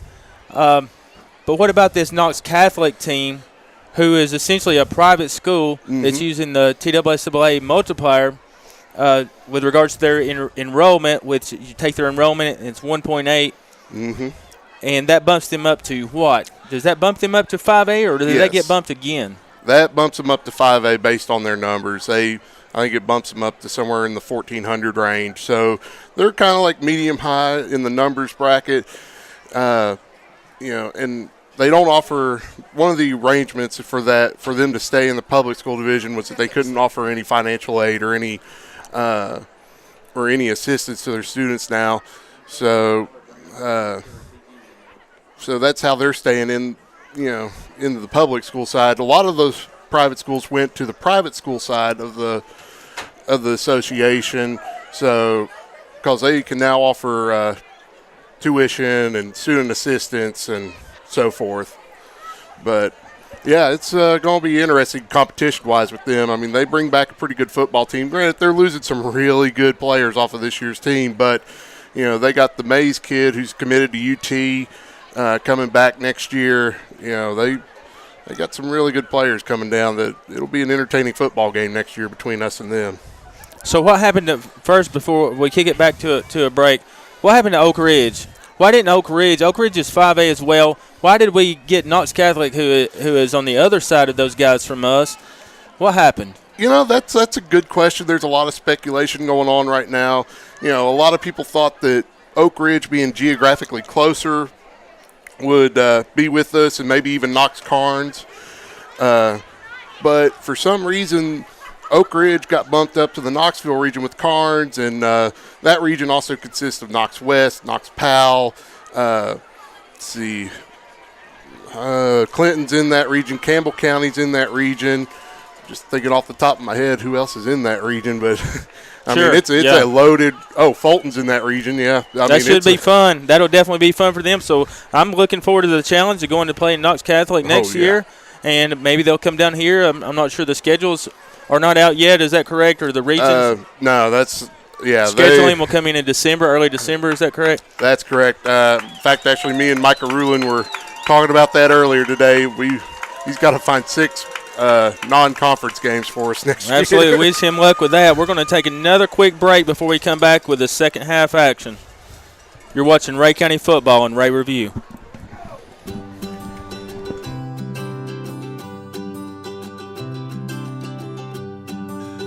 Whether you're discovering hidden waterfalls in Pocket Wilderness or enjoying a day with family and friends on Watts Bar Lake, you'll find Ray County's natural beauty rivaled only by the warmth of the people who call it home. Ray County is rich in history, and we embrace that history while looking forward to tomorrow.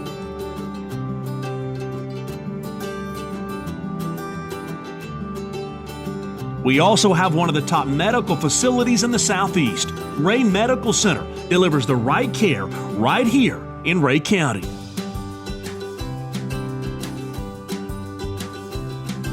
And Ray County is the perfect place to raise a family. Here, we put our kids first.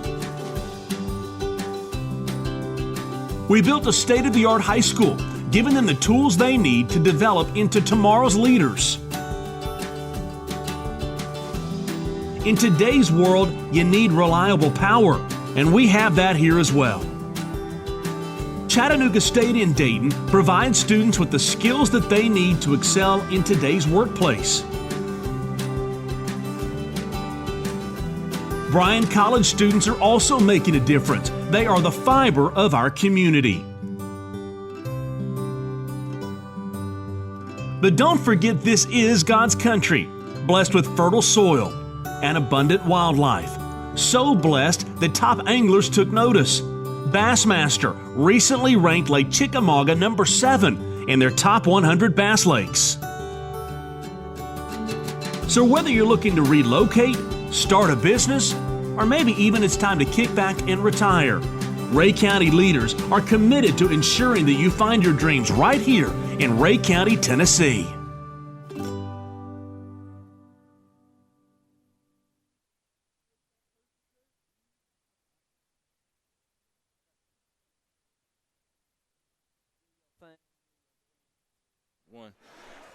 All right, welcome back to the booth, Cam Lane.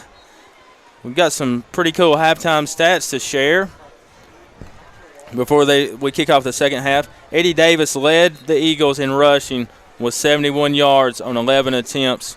Long game was 17. Cody Bice had 46 yards on 9 carries with a long gain of 13. Mason Stevenson had 50 yards on 10 carries. Christian Simon had 7 yards on 3 carries. Passing, Zach Pemberton completed 3 out of 5 passes for 39 yards with a 14-yard long one. Cody Bice had 24 yards with 1 reception, and Eddie Davis had 15 yards with a reception. First downs, Ray County leads the first down numbers 10-7. Rushing yards, Ray County has 182 yards rushing. Actually, 165 net yards rushing. And Fulton has 44, while Fulton has 116 yards passing, and Ray County has 39 yards passing.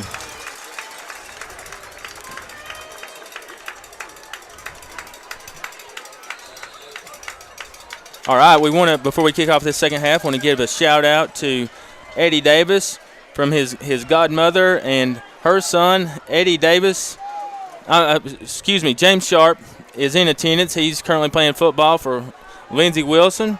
Graduated from Ray County, had a great career here with Ray County. We're always trying to keep in touch with James to see how he's doing. He's in attendance tonight. Glad to have him back. And also Chandler Sharp, the next line of the legacy that's coming up for the Eagles. Now we want to give another shout out while the clock kicks down to start off the good friends Justin McCosh and Justin Smith are both tuning in. Oh, forgive me.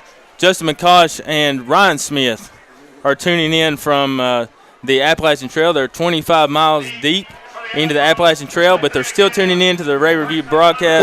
What are they doing on the AT? I don't know. I think they must just be camping. I don't think just a weekend guys hike or something.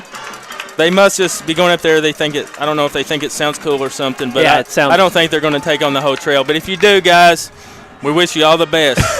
Ray County kicks off here to start the third quarter.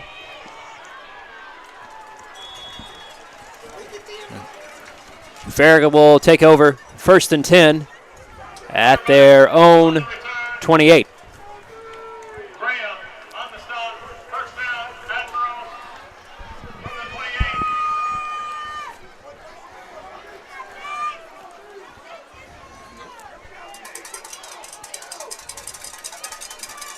If you're just tuning in, the story of the first half, Ray County a little sluggish out of the gate. Had a 4th down conversion by Farragut on them. They faked a punt. Then later Ray County had a 4th down punt blocked against them. They fell behind early. Were able to recover some in the second quarter and now lead Farragut 15-13 as we begin the second half.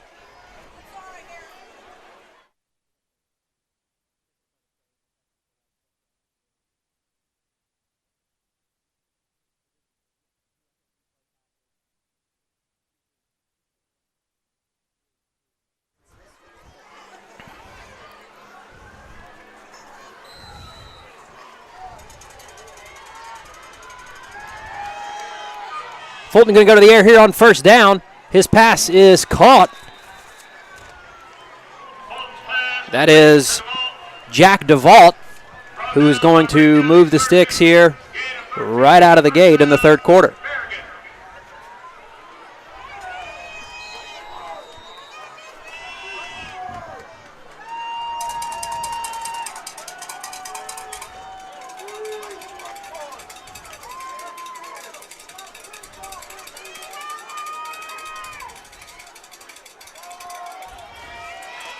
It is going to be Cooper Harden with the carry on first down. He's going to pick up 2. It'll be 2nd and 8 for the Admirals.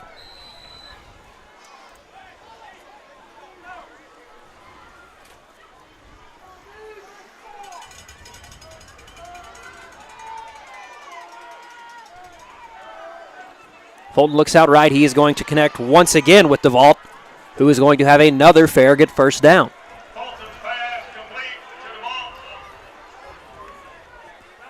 We saw some of this from Farragut in the first half, Elmer, once they got into the rhythm.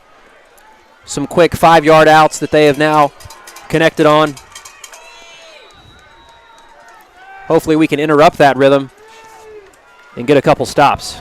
Fresh set of sticks inside Ray County territory. Fulton fakes the handoff. He's looking deep down the left sideline. The pass is going to be intended for Braden Collins. Goes out of bounds, incomplete. But there is a flag back near the line of scrimmage.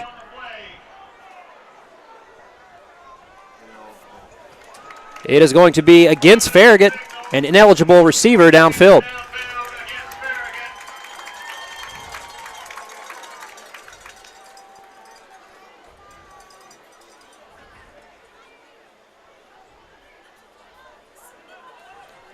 That will back the Admirals up. It'll be 1st and 15.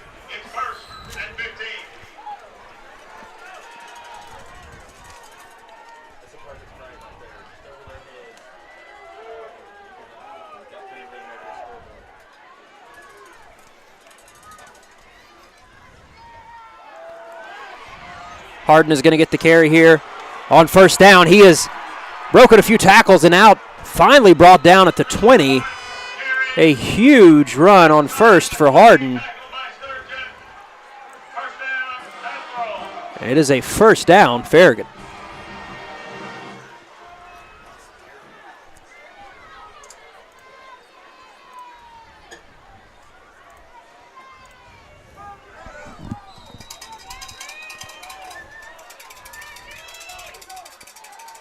Fulton going to keep this time and throws. Caught near the 5. That is Braden Collins with the reception. And it is now 1st and goal for Farragut. Elmer, they are coming out, connecting as we knew they were capable of. Just a little bit Collins, over a minute and a half. Yep. They're in striking distance.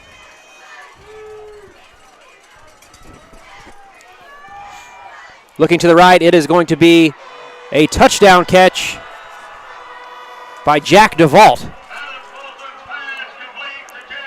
As Fulton has a near perfect opening offensive series for Farragut, and they are back on top.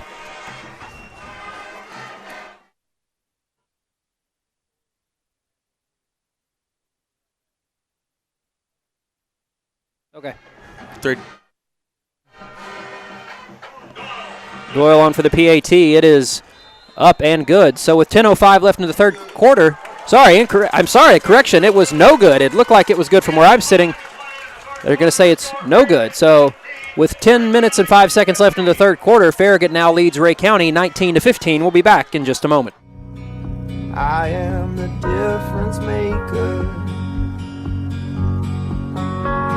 Oh, I am the difference maker. Oh, I am the only one that speaks to him. And I am the friendliest of friends of God.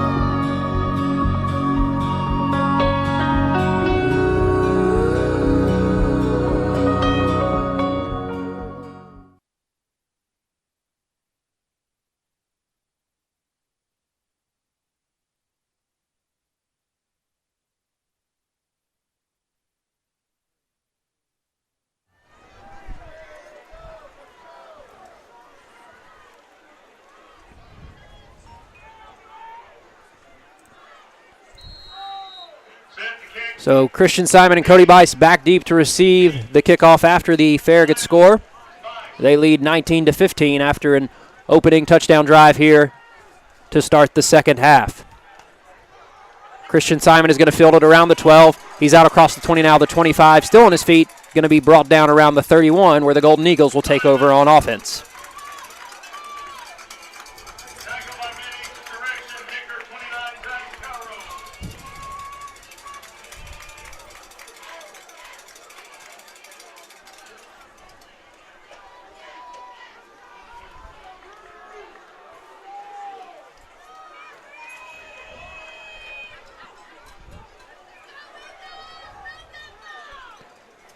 Ray County coming out in that wing T formation here on their first offensive possession in the third quarter. Simon split out to the right. Stevenson is going to get the ball here on first down. He is out across the 36. A couple of Farragut players slow to get up. It'll be 2nd and 5 for Ray County.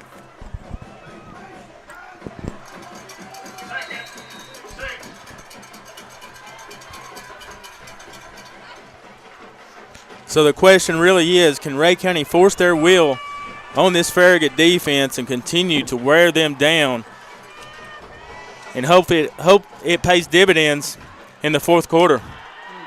Simon with the carry on second down. Not much doing.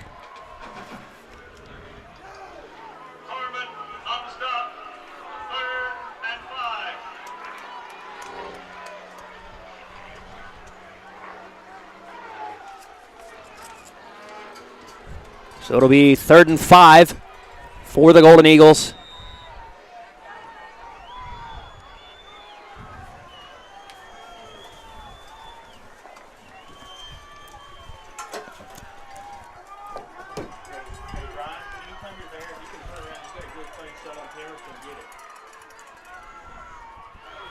Handoff's going to go to Christian Simon once again, but there is going to be a flag on the play. It is going to be a false start against the Golden Eagles. That will back them up 5, and it'll be 3rd and 10 now.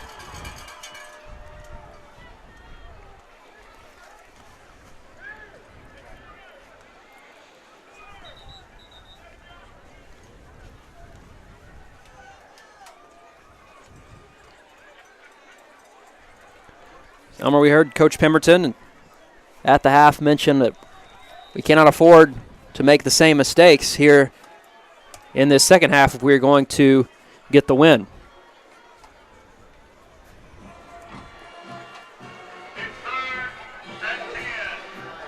And now there is another flag coming onto the field.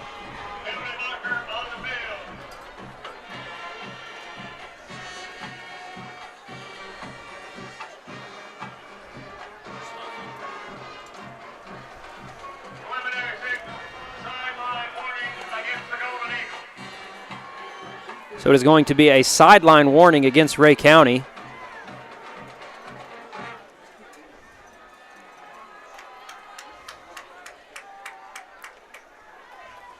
That does not cost them any yardage for a warning.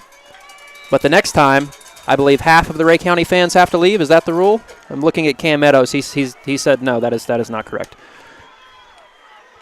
Pemberton rolling out here on 3rd down. He has got Christian Simon, who catches it at the 45 of Farragut and has a huge 3rd down converted. Ray County Lazy Boy first down.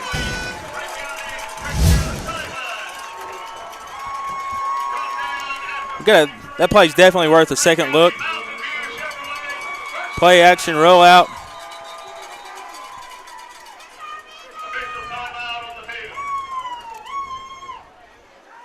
There's an official timeout as the head referee is having a conversation with the Ray County huddle, and now he's going to talk to the Farragut huddle.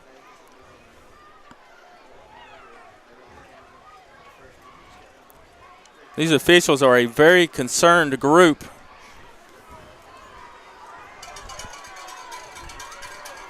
So it is first down now for Ray County. Handoff is going to go to Cody Bice here on first down. He is going to pick up a solid gain of 5. It'll be 2nd and 5 for Ray County.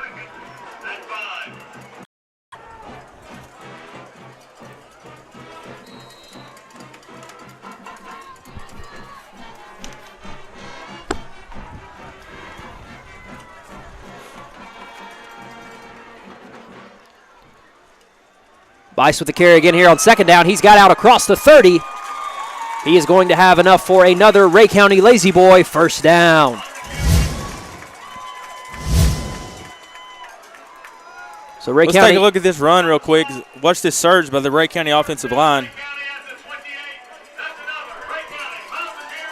A little bit of that forcing of the will that you were alluding to, Elmer, that would be necessary here.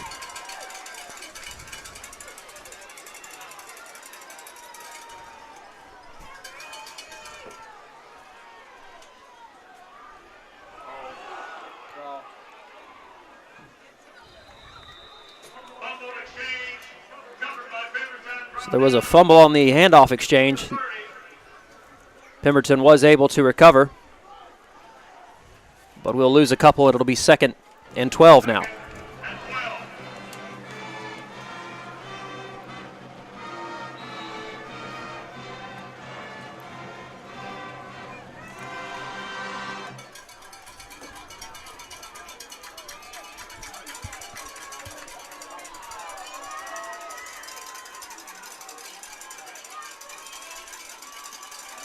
Handoff is going to go to Cody Bice here, who is going to be met at the 25, forced backwards. He had a hole, but it closed quickly, and that was Cooper Harden. That is great in pursuit. Harden's looks like he's going to the Farragut sidelines.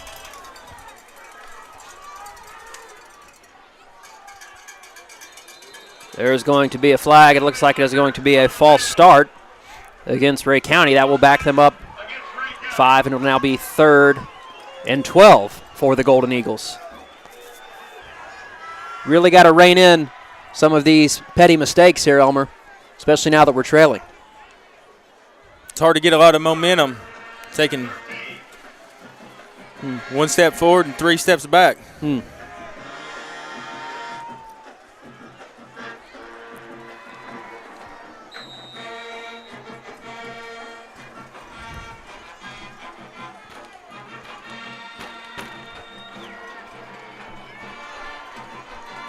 So a big 3rd down here for the Golden Eagles. Fake the handoff, play action. Pemberton now being flushed out of the pocket. He's going to be sacked for a loss, and it will be 4th down.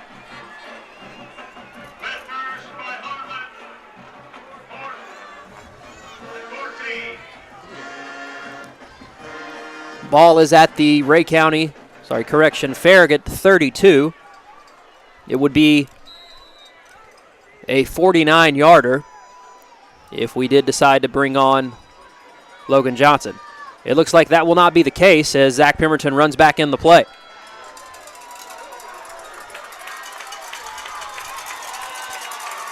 The Golden Eagle faithful in attendance rising to their feet, urging these boys to pick up this big 4th down. Pemberton's going to roll out to the left. He's looking. Pass is going to be caught by Eddie Davis, but he's only going to get back to the original line of scrimmage, and it will be a turnover on downs to Farragut.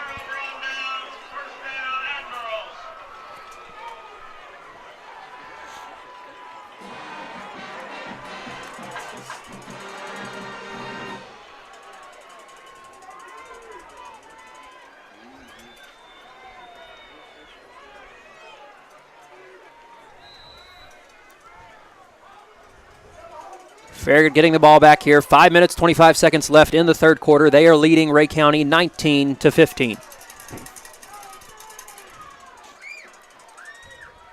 Fulton, play action, fakes the handoff. Stead's in the pocket now. He's rolling out to the right. He's looking. Pass is thrown and caught by Isaiah Gibbs.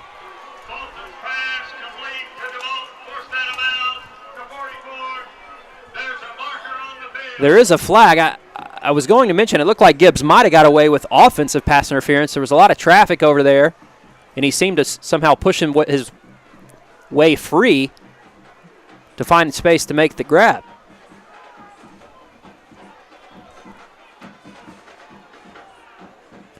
And I am wrong as usual. It was holding against Ray County. It is declined.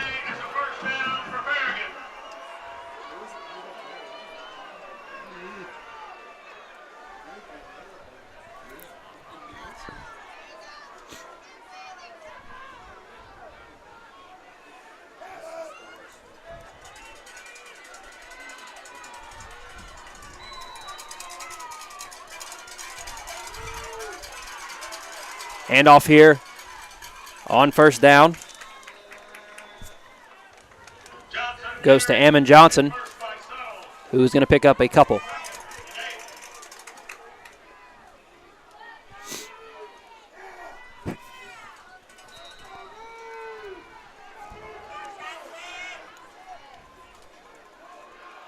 We're only one big defensive play around from waking this 12th man up here at Bill Horton Field. But right now, Farragut definitely has the momentum. Fulton rolls out to the left. Looks, there is a flag. Pass is incomplete.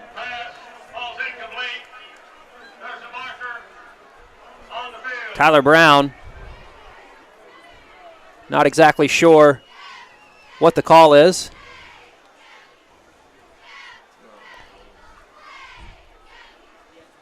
We will wait for the official word. It is going to be a face mask against the Golden Eagles. Not exactly sure if you can see that on the replay. I know Tyler Brown was having a conversation with the official and then some of the Farragut players, and now the head official is going to call timeout. He's going to come over to talk to Coach Pemberton. Of course, Ray County already has a sideline warning.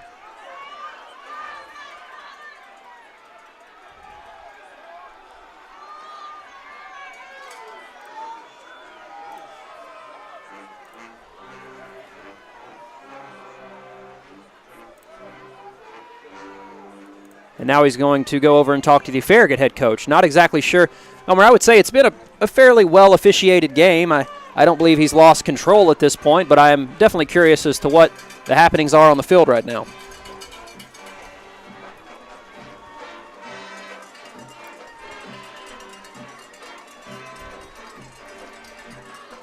I would understand a little bit better if there was like some extracurricular activity after the plays and stuff, but it's really... Yeah, there was the one sideline warning against Ray County, so I wasn't sure if maybe Coach Pemberton or one of the players got too aggressive and stepped over the line, but then he also went and talked to the Farragut sideline, so I don't know if there's maybe some jawing going on the field. There hasn't been any necessarily late hits or any sort of egregious fouls that I've spotted, but... I believe the sideline warning was just Pemberton getting the play out there to Zach. The result of all of that just transpired is now a 2nd and 3 for Farragut. Admirals are in Ray County territory once again. Handoff is fake to Harden. Now Fulton rolls out to the right. He throws. Pass is caught. And that is Jack DeVault once again, who gives Farragut another first down.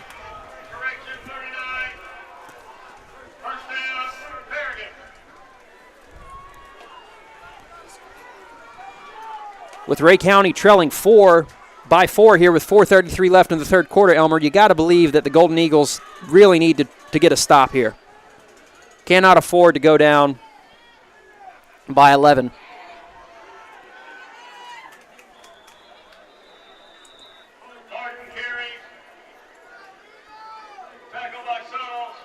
Chase Suttles on the tackle there. Is Harden with the carry on first down. It'll be 2nd and 4 now.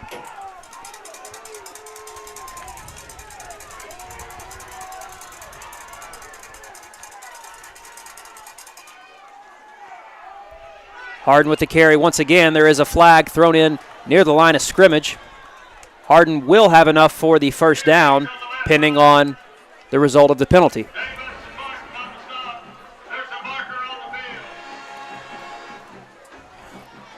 It is a hold against Farragut. And these Ray County fans feel like they have finally called a break from the officials and will back up Farragut.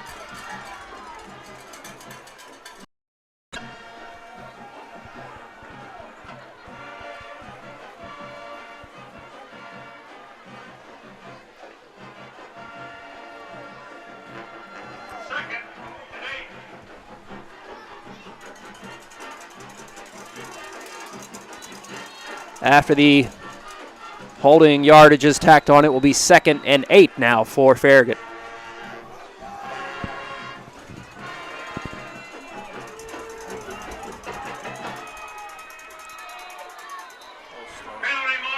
Fulton was going to keep it on first down, but there is a flag, and I believe it will be a false start against Farragut. That will back them up 5 more.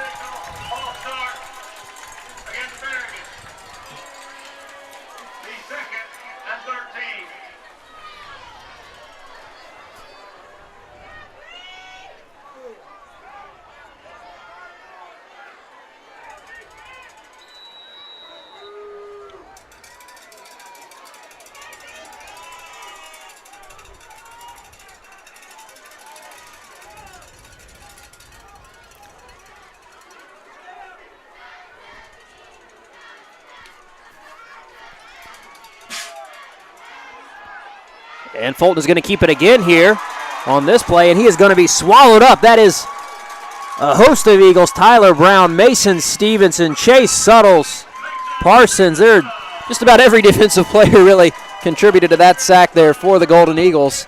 And that is going to put Farragut into a 3rd and 15. So maybe, Elmer, after a few penalties, this may be just what the Golden Eagles need to get this stop.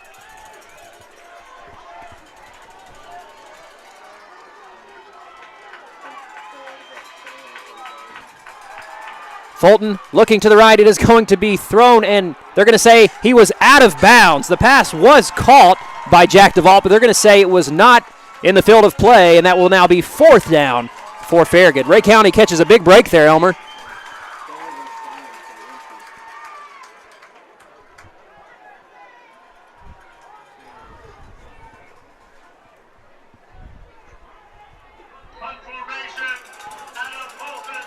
So Fulton drops back to punt. This is a very similar field position where they faked it in the first quarter, so I'm sure Coach Pemberton and staff are keeping an eye on Fulton here. He is going to actually punt it this time. It is a good spiraling punt and is going to take a Farragut bounce towards the 10 now. Rolling, going to be touched dead at the 3.5-yard line where the Golden Eagles will take over on offense.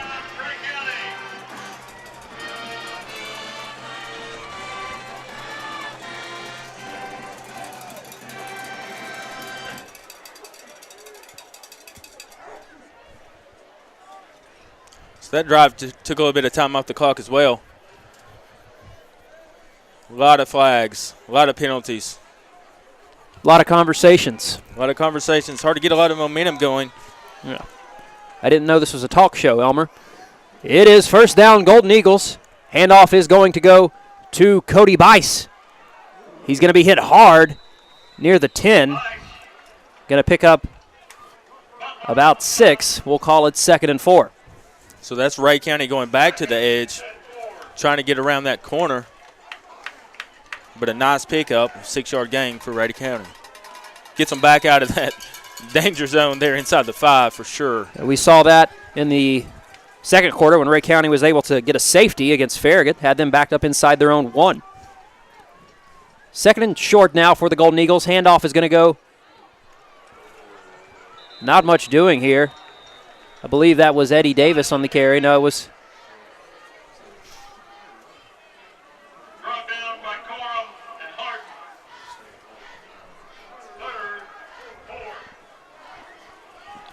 Third and 4 now.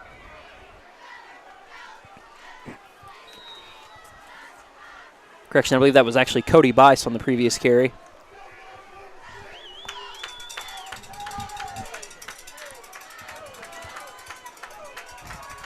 A minute 15 left in the third quarter. Ray County 3rd down inside the Farragut 15. Handoff this time is going to go to Cody Bice. He's out near the 18, and he is going to have enough for a Ray County Lazy Boy 1st down. Here we go.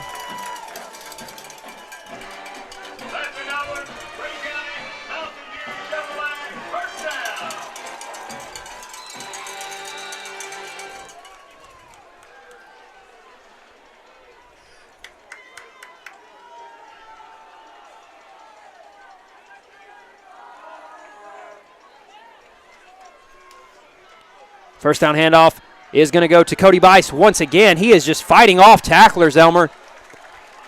Gets out across the 25. Very close once again.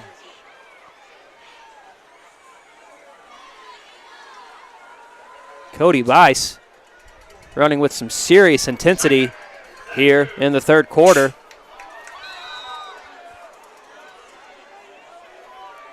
Nice 8.5-yard pickup on the first down.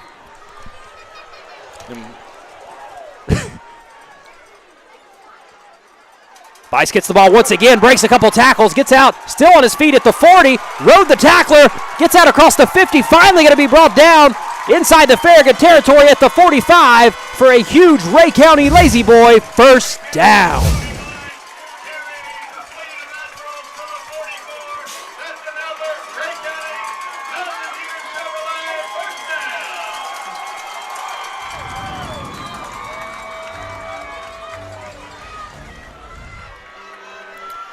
And that is going to be the end of the third quarter. Farragut leads Ray County 19-15, but the Golden Eagles are moving the ball. We'll be back in just a moment.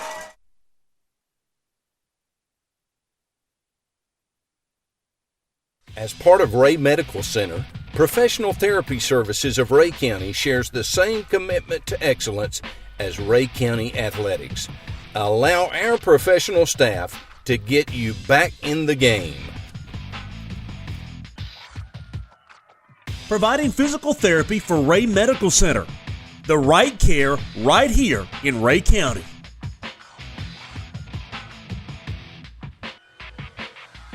Our staff at Professional Therapy supports Ray County Athletics.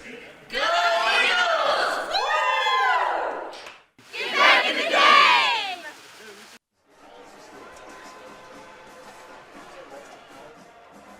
All right, just do a slow pan as much, very slow. Just do a slow pan. There you go. All right, you can see this huge Ray County fan base here at Bill Horton Field. We're hoping they're going to bring the 12th man into play here in the fourth quarter. Hopefully these Golden Eagles are going to give them something to get loud and proud about. And that huge run on Cody Bice is certainly a great start. All right, we're back to the action. Kick off this final quarter. Second round playoffs. Win or go home, Elmer. Win you or gotta go love home. playoff football. Golden Eagles are trailing 4 here. It is going to be Christian Simon with the carry on first down. He's going to pick up maybe 2. It'll be 2nd and 8. And I want to take a quick break. I want to take a look at this run by Cody Bice.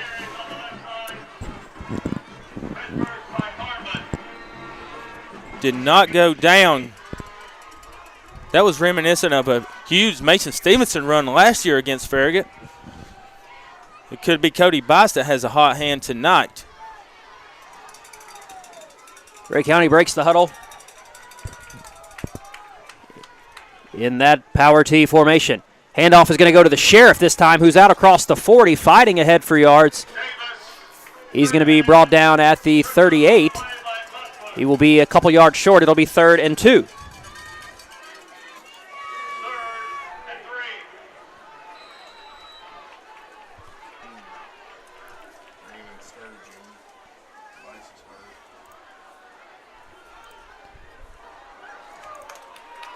If you're enjoying this broadcast, we appreciate you for tuning in. Please share this link with someone else that you know that loves great high school football, because we have a good one on our hands here at Bill Horton Field. Eddie Davis with the carry here on 3rd down. He's out across, has enough for a Ray County Lazy Boy first down, but there is a late flag.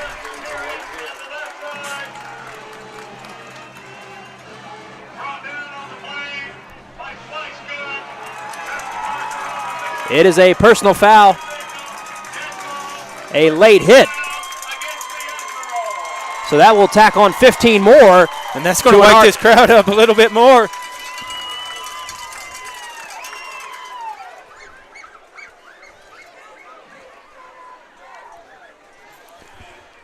That's definitely going to be enough for a Ray County Lazy Boy first down. Sounds so much better when you say it, Cam. No, it doesn't. It just sounds good anytime we say it, Elmer. Me, you, anybody. Ray County Lazy boy, first down. Is there? It has a nice ring to Is it. there? That's Are for there sure. 6 better words in the English language? Put in sequential order.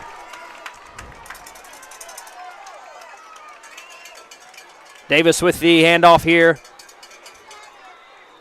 On first down, not much doing for him. It'll be 2nd and 9.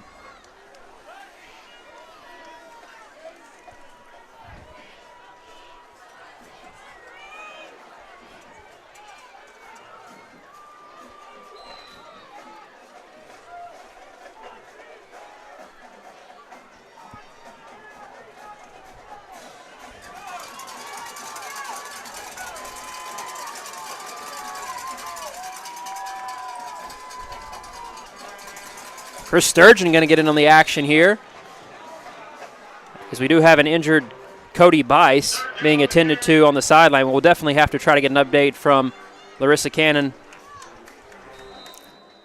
It looks like maybe it is his right knee that is receiving some attention, and there is now an injured Farragut player slow to get up.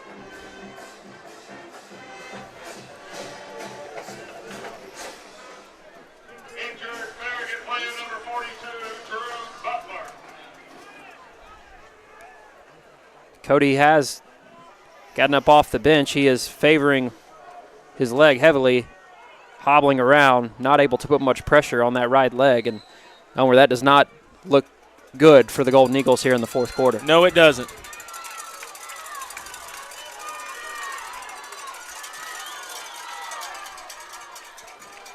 It is going to be a quick pitch out left to Mason Stevenson, who is going to get into the end zone for a Ray County Lazy Boy touchdown.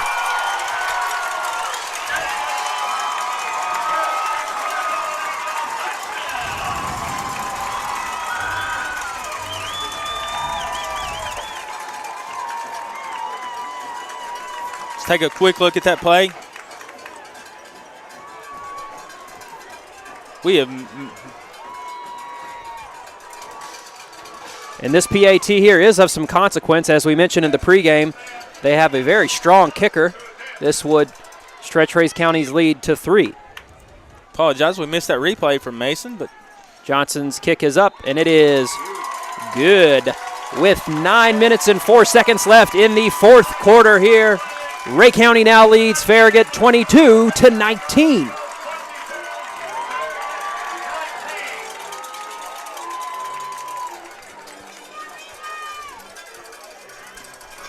At Lazy Boy, safety and quality go hand in hand. At Lazy Boy, we have an award-winning safety program. World-class safety performance requires that all 1,400 American craftsmen work safely each and every day. Safety commitment is safety excellence. Safety excellence is team commitment. We want you to be part of this team. Go Eagles.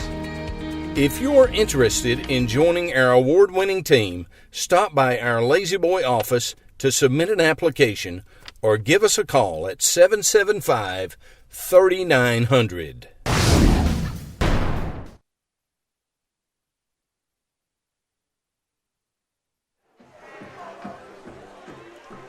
Johnson now on for the kickoff.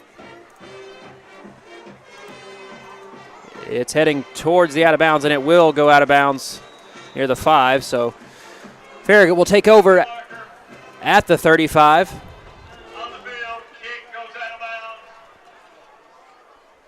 Elmer, this is what playoff football is all about. It's definitely been a good one. Knew it was going to be a great matchup. These two teams have essentially been on a collision course all year. Farragut, for the most part, has been sitting right in front of Ray County in the AP rankings, top 10. Closed the regular season. We closed the regular season with Farragut being ranked 4th and Ray County ranked 5th. We just got an update from the Ray County sideline, and Cody Bice is unfortunately done for the rest of the game, and we'll keep you posted on his condition as soon as possible. He's played such a huge role in this game for the Eagles and for the season, and his career, has some of the highest career rushing yardage and total yard numbers. He's not sitting down. He's still trying to walk around on the sideline. Fulton has time in the pocket, looks down the middle. He has got a receiver. It is caught. That is number 17, Jaden Gibbs, with a huge catch. And he is now going to give Farragut 1st and goal. Now, just one play. Farragut is inside the 10-yard line.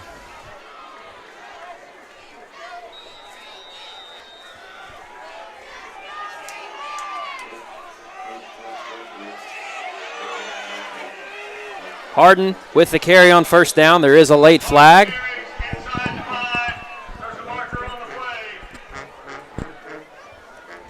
I believe that's going to be a face mask call. Certainly inadvertent. It is. It is a face mask against Ray County. Gear. And that will move the ball to the 1. It'll be 1st and goal there for Farragut.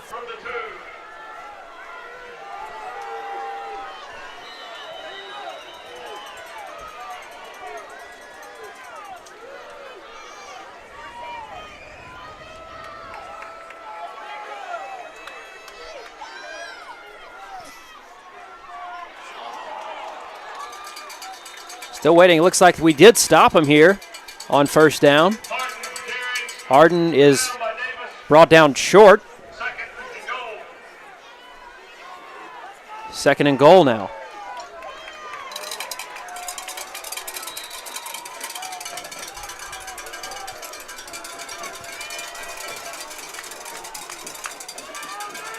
Still in that shotgun formation essentially on the goal line. There is a flag here. It would have been false start. It is a false start against Farragut.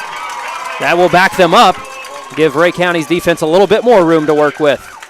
It may actually give Farragut's offense a little bit more room to work with.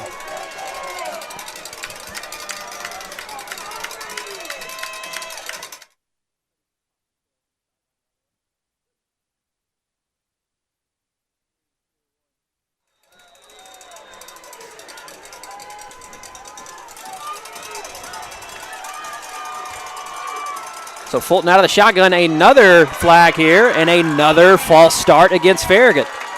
Elmer, if this is what they want to do to keep buying some space, I'll let them go all the way back to the 50 if they want to. I want to be 1st and goal from the 50, 2nd and goal from the 50.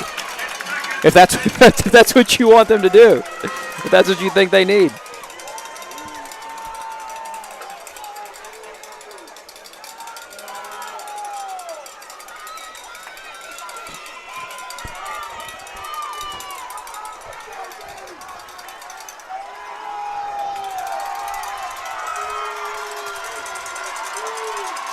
Second and goal from the 11. Handoff is going to go to Harden.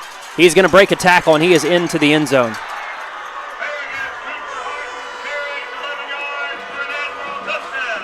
11-yard run by Harden, and Farragut is now back on top.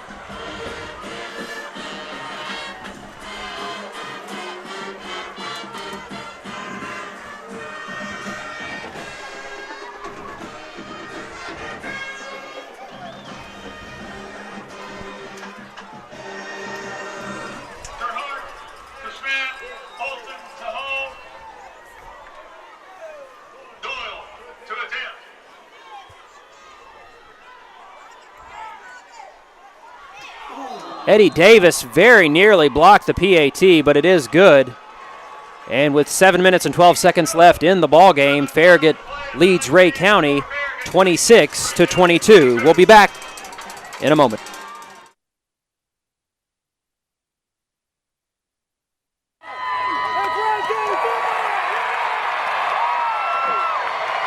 When you want the best in local football, you want the Ray County Eagles. And when you want the best in local auto service, you want JB's Auto Sales and Service. Honest and dependable, right down Back Valley Road from Eagle Stadium in Evansville.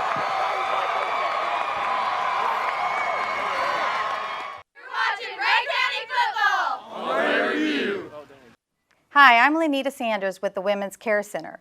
Finding yourself in an unplanned pregnancy can be a scary thing. We offer compassionate care, offering ultrasounds and pregnancy testing at no cost to you. Let us be there for you. We are very proud of our Golden Eagles this season. We wish you the very best. Go Eagles!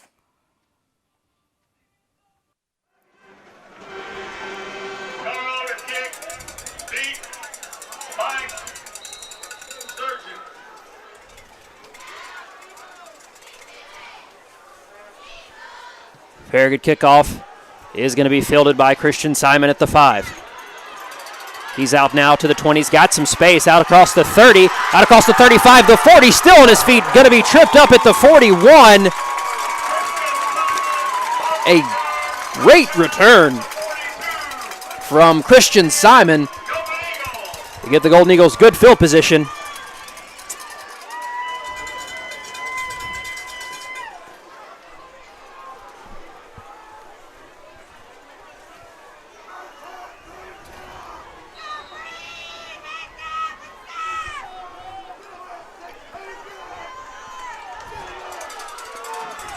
So Eddie Davis split out left wide here in the wing tee. Stevenson and Simon in the backfield. It's going to be a quick pitch out left to Mason Stevenson, who's out across the 45. And there's going to be a late flag.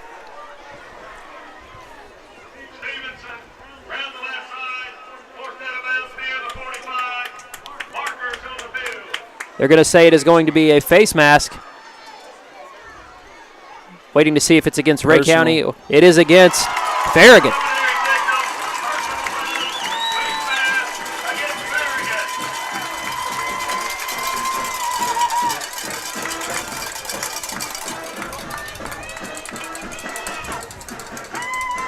That's going to get the Eagles well into Farragut territory.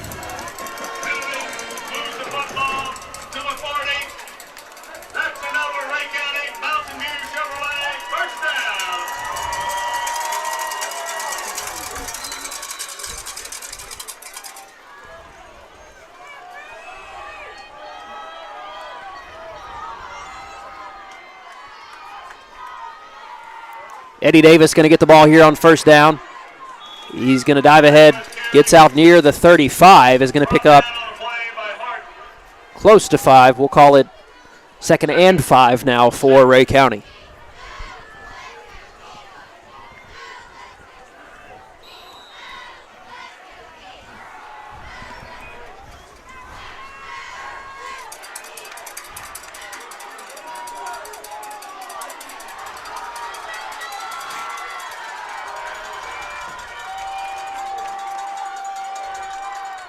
Another quick pitch out to the left to Mason Stevenson. And there's going to be some more laundry on the field.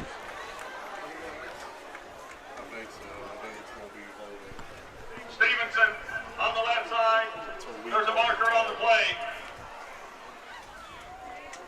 It is going to be a block in the back against the Golden Eagles. Preliminary signal, block in the back against Ray County.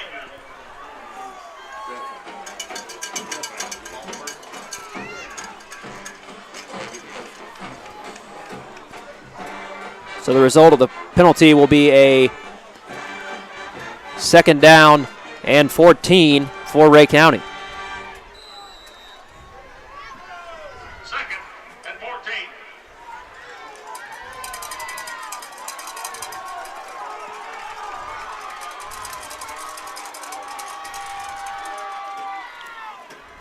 Christian Simon on the carry here. He is going to be swallowed up.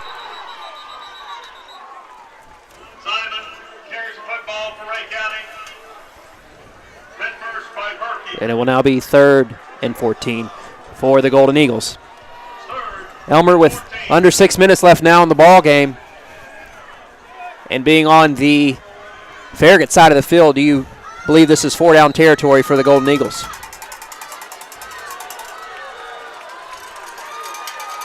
Yes. A brilliant one-word answer. Handoff here is going to be faked. Pemberton now rolls out, looks back to the left. His pass is going to be thrown and caught by Jared Edwards at the 36. Slides down near the There is a flag, however. It's 4th and 6. Looks like they just picked that flag up. They did pick it up. It is now going to be 4th and 6, and you will see both sides of the crowd come to life as they know that this, in some form, could be the ball game. A couple of hard counts by Zach Pemberton, and he will call a timeout.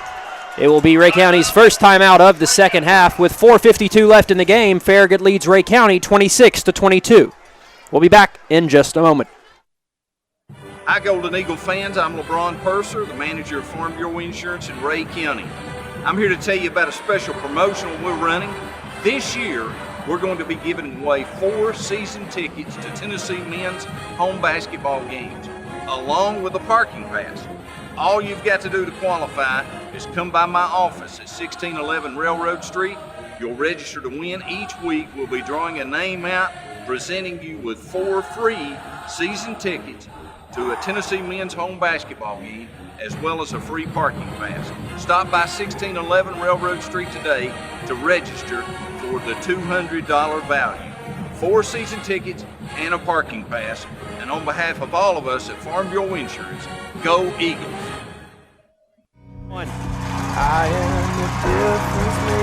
And we're back for a huge 4th and 6 for the Golden Eagles. Davis goes into motion. Pemberton rolls out to the right. He looks back left now, not much doing. He is going to now try to do a shuffle pass forward to Chandler Kaler. So they're going to say it was incomplete, and it will be a turnover on downs to Farragut.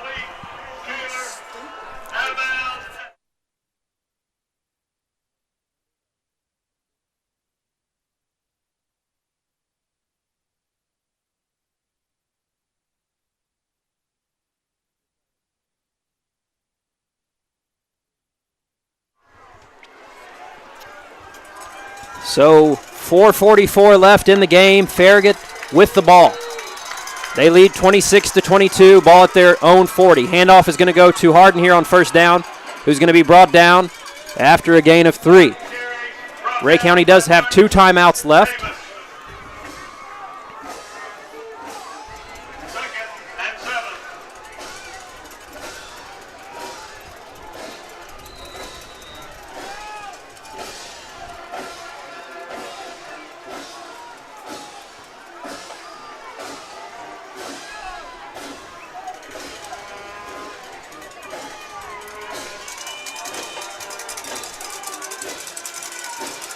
Handoff to Harden once again.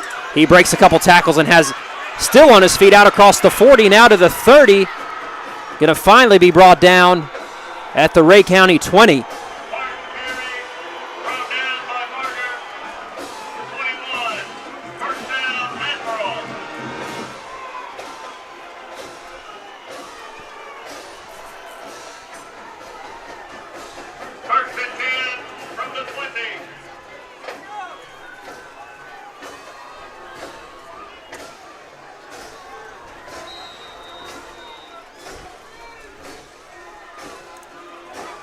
First and 10, Farragut at the Ray County 20. Handoff this time is going to go to Johnson. He's going to be brought down at the 15 after a gain of 5.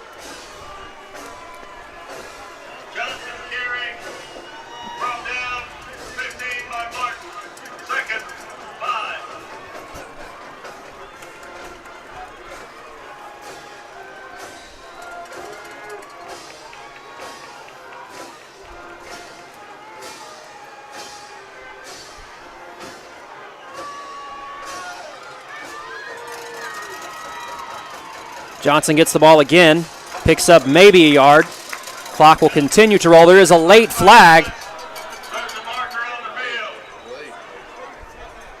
It is going to be personal foul against Ray County.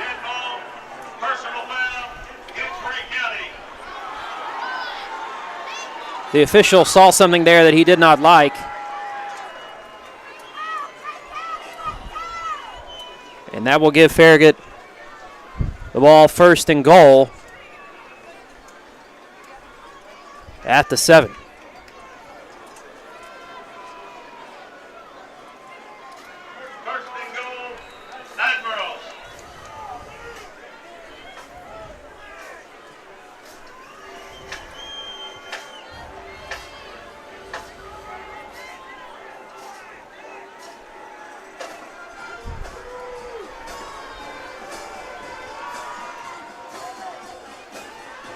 Harden going to get the carry here on first down. He's going to be stopped.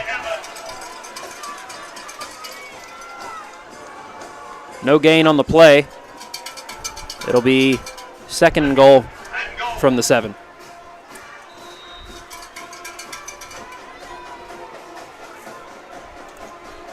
Clock continues to roll. Ray County does have 2 timeouts remaining.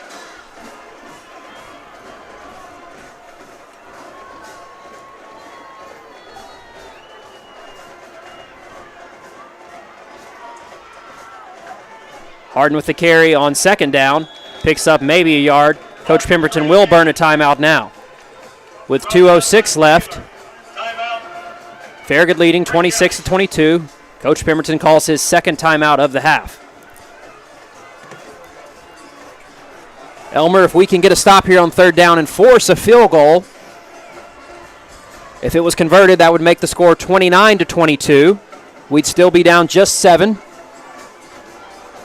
Could probably even hold on to that timeout and let the clock run down to about a minute and a half after the field goal if we were able to get the stop, which we have to do here on 3rd down. Yeah, I'm thinking it's going to have to be a touchdown. You don't want to have to put it back in their hands. How do we get that touchdown? I'm not sure. First, we got to get them stopped here. Yeah, that's what I was referring to. Sorry, I don't know if I might have confused you there. If we can get the stop here on 3rd and make them kick it on 4th, assuming that they would, they may elect to go for it and say, hey, drive it the length of the field.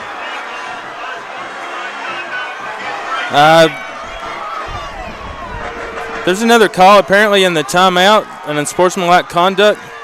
This is absolutely uncharacteristic of Ray County players. Elmer, I'm not sure the Ray.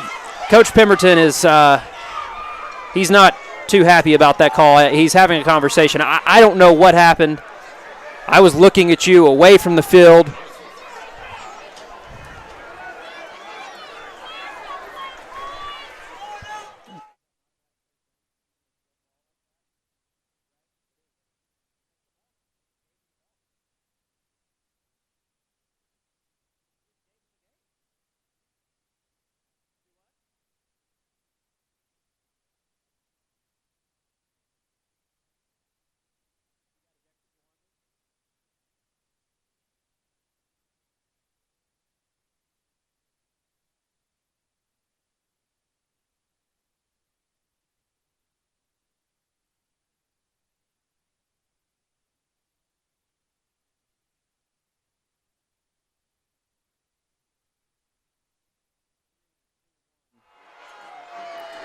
So there was some dead ball fouls and I believe a potential ejection. It is now 3rd and goal from the 1. Handoff goes to Harden. He is going to be stopped, Elmer.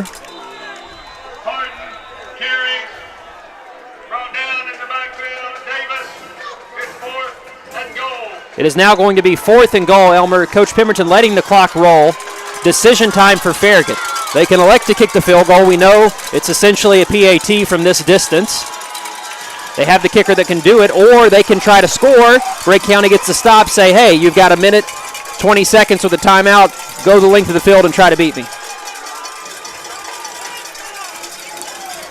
Their coach is going to let the clock run down as long as they can.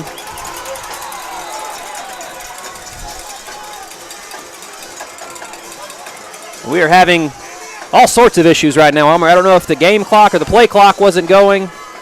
Coach Pemberton throws his hands up in disgust. It has been quite a turn of events here, even within the last 2 minutes. A very exciting 3rd down. Couple dead ball penalties. I believe an ejection for the Golden Eagles as well. Not exactly sure. Coach Pemberton now having a conversation with the head official, trying to get some clarity in what is a very muddy situation. Now Jesse Messimer is running onto the field.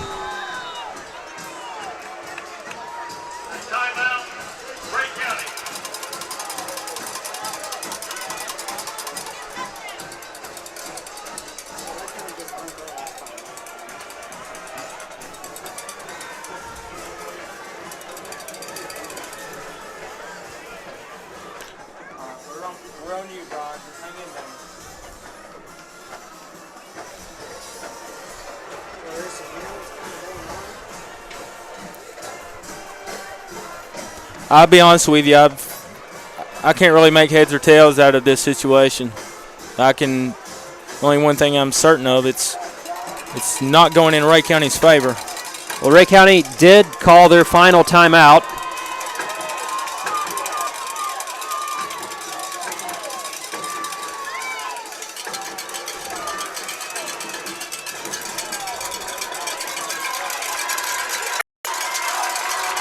There is 1:41 left in the game. It is 4th and goal from the 1.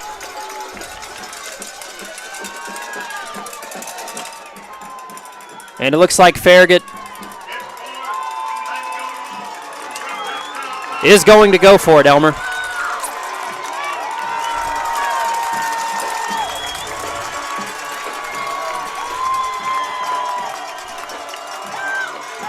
And they are going to get into the end zone. Harden with a touchdown for Farragut.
And now, Elmer, there's some more extracurricular activity going on the field.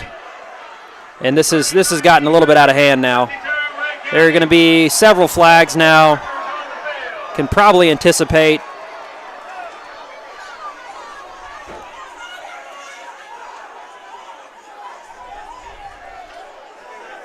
Tempers are definitely flaring here. It's going to be dead ball foul. Personal fouls against both teams. Those are offsetting.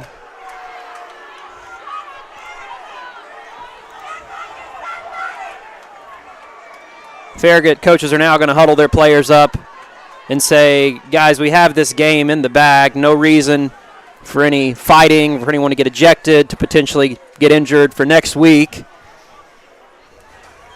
Hoping to have cooler heads prevail on both sides. Of course, Ray County understandably frustrated. Not exactly sure, Emma. We couldn't always see what was going on with the personal fouls.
the end zone for a touchback. 1st and 10, Eagles from the 20.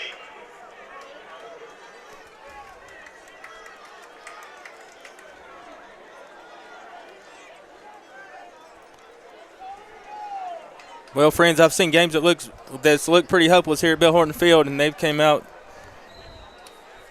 huge miracles. This one's going to take at least 2 miracles.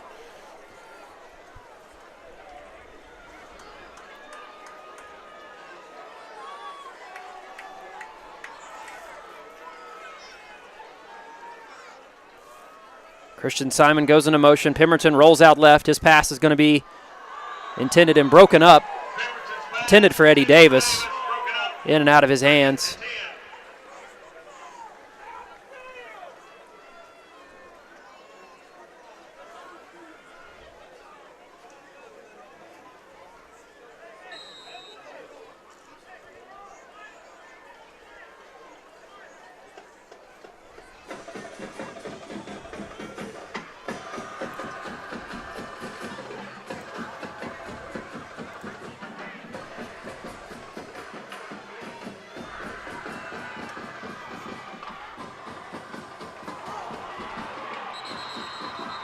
Zach Pemberton is going to be sacked here on 2nd down.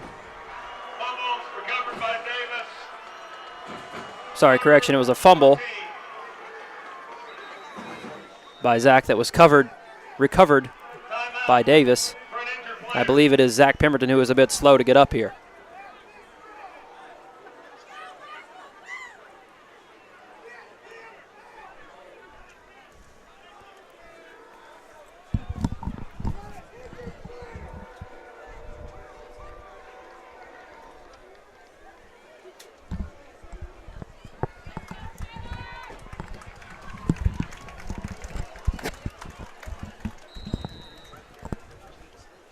So what a great season Zach Pemberton has had as a sophomore year starting quarterback. Hayden Frazier is going to hand it off to Eddie Davis, who's got the corner. He's out across the 35, going to be forced out around the 37. There will, of course, unexpectedly be another flag thrown. Looked like a potential late hit, and Elmer, I love Ray County. It's where I'm from. I went to school here. I graduated from here, but we've definitely not exercised very good self-discipline here in the 4th quarter, admittedly. I have no problem saying that. You got to admit when you're at fault, and it seems like the Ray County fans can get as upset as they want, but what I've seen is we have made some mistakes here in the 4th quarter, some that may have cost us the ball game. I'm not sure exactly. Like I said, we couldn't see what all was going down on the field, but hopefully we can get out of here without any serious issues. No need to resort to violence or trying to injure another player. This is a bit disappointing, a disappointing way to end what has been a very great season for these Golden Eagles.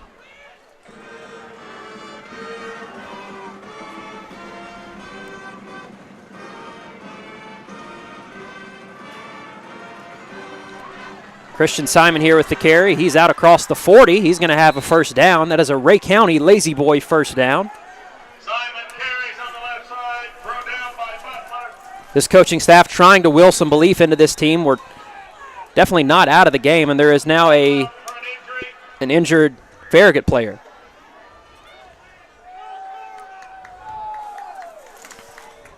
And you hate to see this here for Farragut. That is their big running back, Cooper Harden, who is favoring his left shoulder.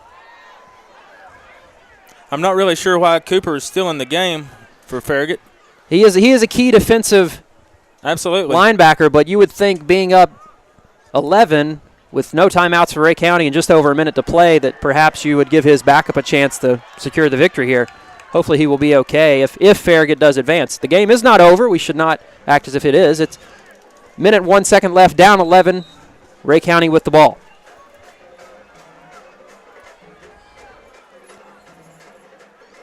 Frazier rolls out to the right. He's got some time and space. The pass is going to be thrown and caught by Chandler Kaler, who is going to be forced out of bounds at the 36. It is now a Ray County lazy boy 1st down in Farragut territory, but there is, once again, a flag on the play.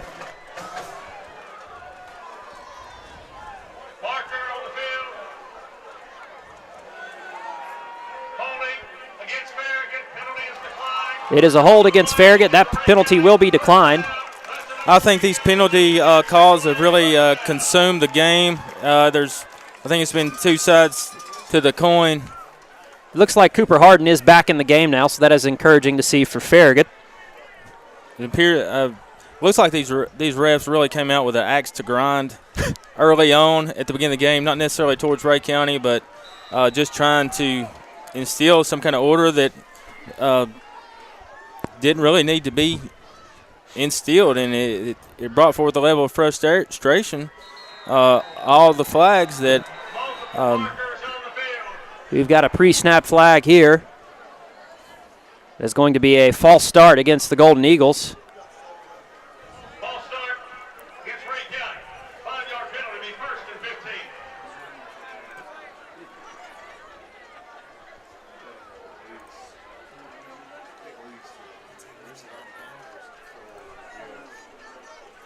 I'm guessing since we're still seeing Hayden Frazier out there and Zach Pemberton's chest protector is unbuttoned, that Zach's night is probably done for the time being.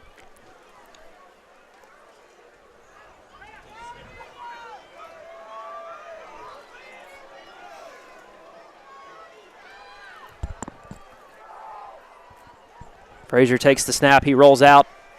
Got some protection. Now he's going to be flushed out of the pocket. Looking, throws. Pass is going to be intercepted. But there is a flag. It is a personal foul, roughing the passer. That will negate the interception. So just when it looked like this ball game might be over, Ray County catches another break and stays alive, Elmer.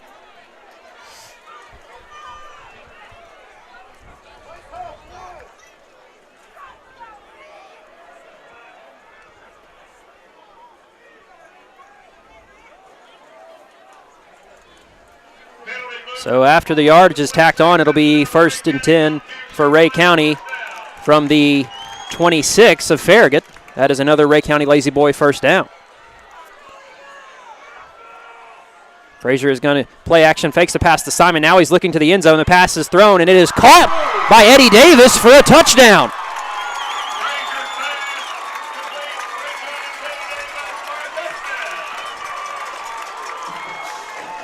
That's going to be a Ray County Lazy Boy touchdown. So, Elmer, you never give up. I mean, some of the stuff we've seen with, of course, Tennessee this season, and, there's time left on the clock and you're within striking distance. You don't give up hope. Of course, we've had a strange turn of events here with some ejections and a ton of penalties here in the fourth quarter, but with 32.9 seconds left in the ball game, Ray County now trails 33-28 and is going to go for 2.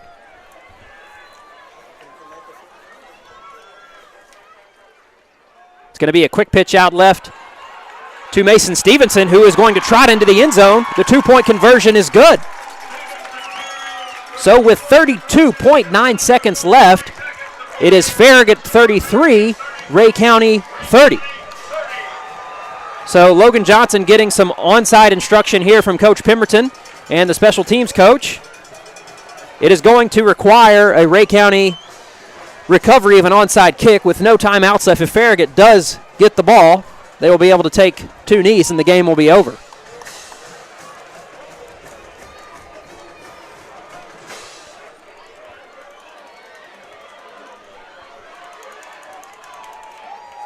So never say never, Elmer. It could happen.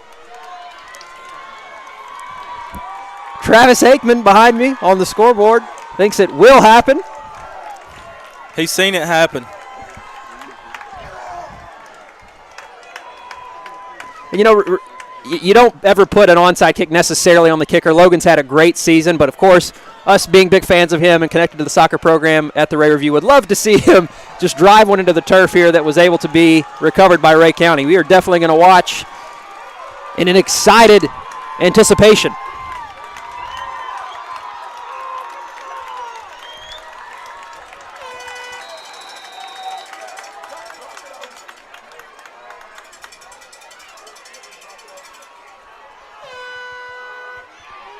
Oh. So Logan Great attempt at an onside with kick a from hard Logan. driving kick.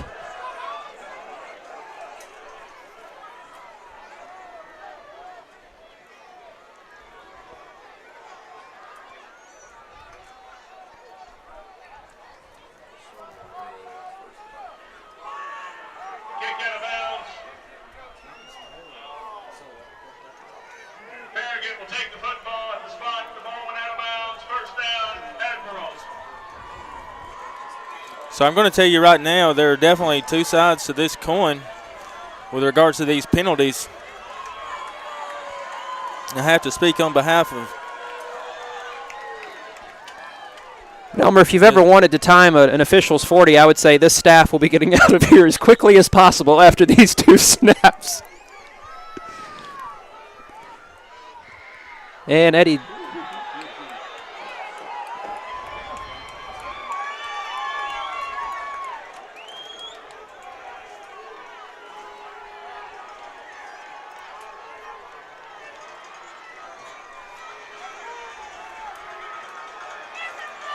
That's going to be a ball game, folks. So we're going to hope that we can just get through this handshake line without any sort of. I know we're definitely disappointed with the officiating, some of the players and maybe even the coaches and fans here, but it is going to be a final here in the second round of the playoffs. Farragut is going to beat the Golden Eagles 33-30 and advance.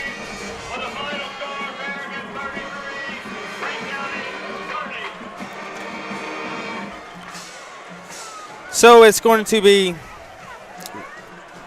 Farragut Admirals to play Ottawa next week. Ottawa, it only appears that way. Ottawa has a 45-20 lead now in the fourth quarter over Walker Valley.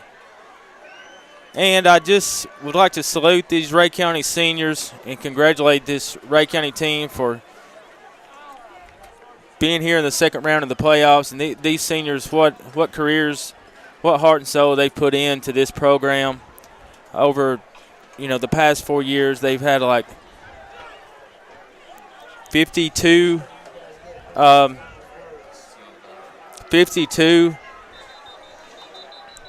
games to their credit under their belt over a 4-year period. That's an entire extra season.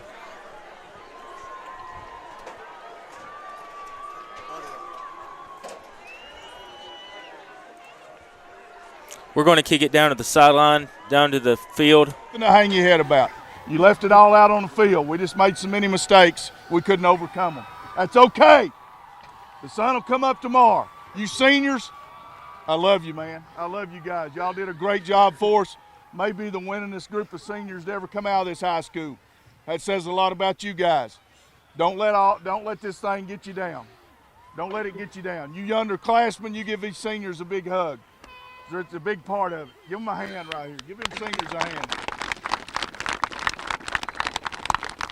You young ones, you'll have another shot at it. You'll have another shot. You got to carry the torch. You got to carry the torch. It ought to rip your heart out. It ought to, as hard as we work. It ought to rip your heart out. That's the way it works.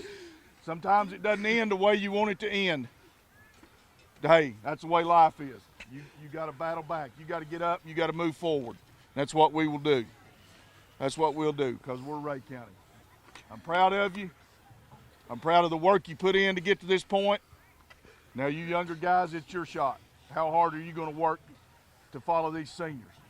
How hard are you going to work? You going to take the easy way out, or are you going to work to get there? It's up to you. We break this, give these seniors a hug. We love you guys to death. We got you some food in there when we come out of it.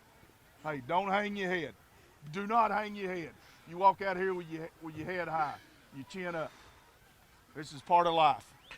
And I got no doubt that every one of you guys are going to be successful in life because you've been through some tough times, haven't you? One of these is a tough time. This is a tough time today. You just keep getting up in the morning, putting one foot in front of the other, and don't let anything bother you. Don't let anything set you back. Because as far as I'm concerned, this is a group of men right here. This is a group of men that's going to be successful in life.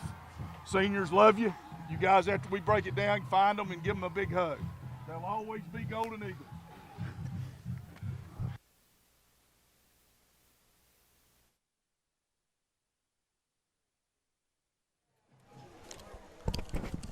there you heard it from Coach Mark Pemberton. This is, I believe, his 33rd year coaching football.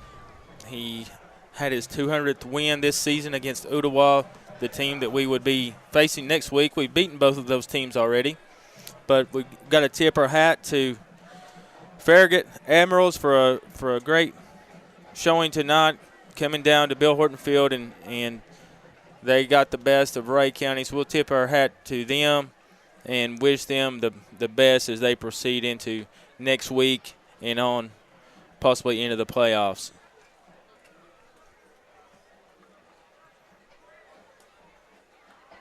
We want to congratulate these seniors and salute these seniors for what they've been able to accomplish over their careers. Their freshman year, they turned around a 2-8 program. They were 1-9 before they got here, but when they entered in their freshman year, the previous year was Rhea County's record was 2-8. The year before that, they were 1-9. 3 wins in 2 years. These senior class came in their freshman year and were 10-2 on the season, made it to the second round of the playoffs. They then proceeded into going all the way to the semifinals in what was an almost perfect season. They were 13-0 at one time and then got beat the following week here at Bill Horton Field against the eventual state champs, Knox West. The year after that, which would be last year, of course, we went to the semifinals again, got beat by a very tough Sevier County team. But we're going to kick it back down to the sidelines we're going to kick it back down and get Coach Pemberton's words for the closing of the season. And we will send it down in just a moment. Coach Pemberton and Larissa are trying to find a good spot for this interview.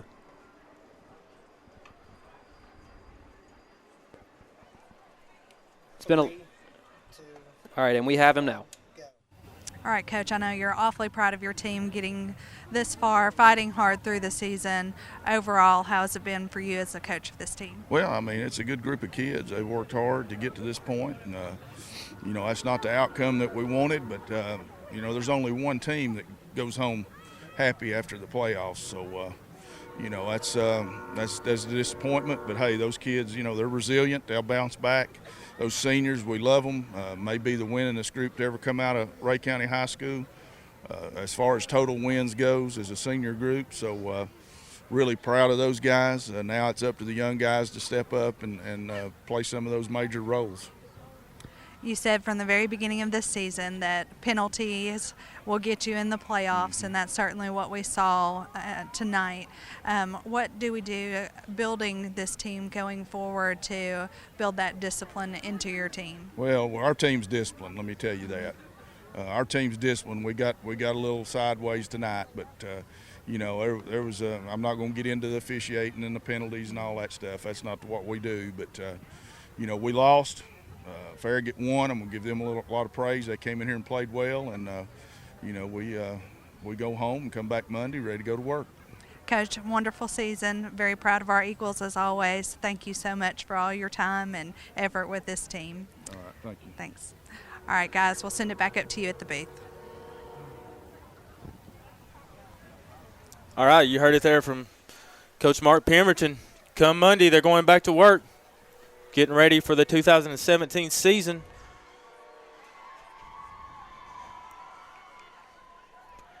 So with that, we want to thank you for tuning in to our broadcast this season. It's been an honor and a privilege to be able to bring live game coverage for Rhea County football to all our fans out there across the nation. Thank you once again for Ray Review and our entire team. This is Elmer Harris along with Cameron Lane. Go Eagles. Go Eagles.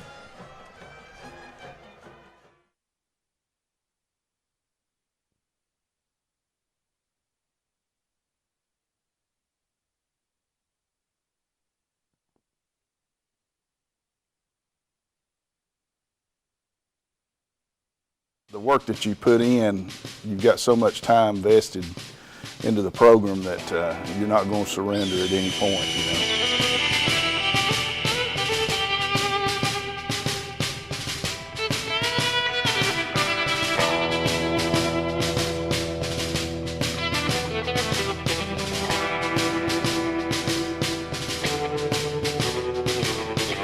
Wake up in the morning, head out to the field. Another day you're kicking up dirt, another chance to test my wheel. It ain't just a set of shoulder pads, it's the armor that we wear. When the battle starts on a Friday night, you can feel it in the air. It's that eagle pride. On a Friday night, it's that eagle pride. On a Friday night.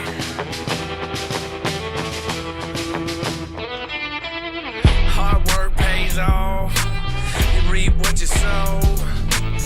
That's the way we live with them blue-collar boys from just down the road.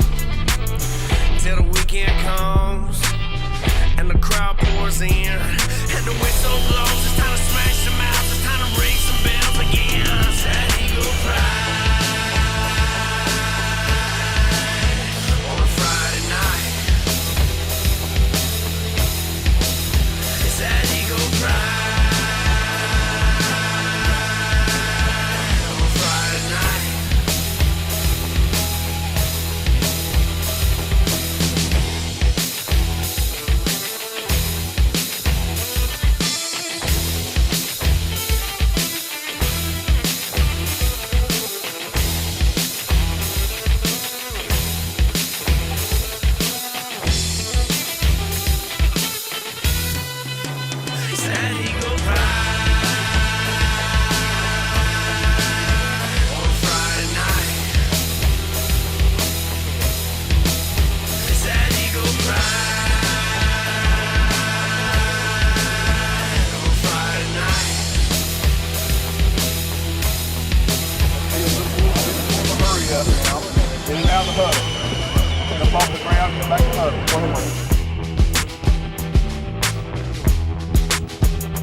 As part of Rhea Medical Center, Professional Therapy Services of Rhea County shares the same commitment to excellence as Rhea County Athletics.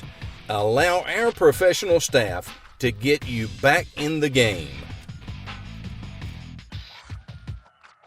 Providing physical therapy for Rhea Medical Center. The right care right here in Rhea County.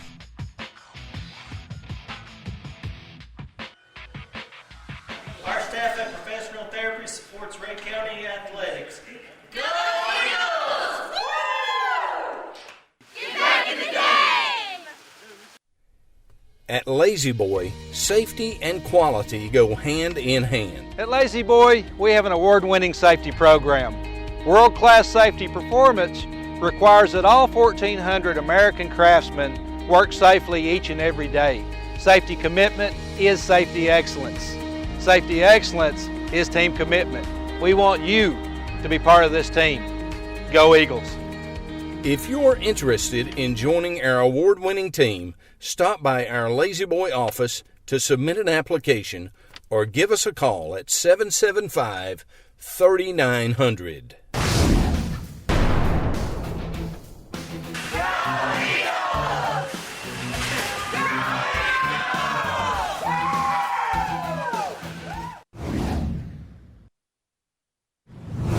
Rob Armstrong. I'm the senior pastor at New Union Baptist Church. I want to take this opportunity and let you know that we're a church that's for Rhea County.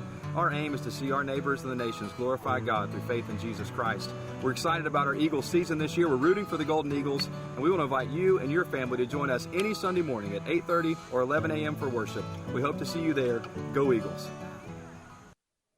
Hi, Golden Eagle fans. I'm LeBron Purser, the manager of Farm Bureau Insurance in Rhea County.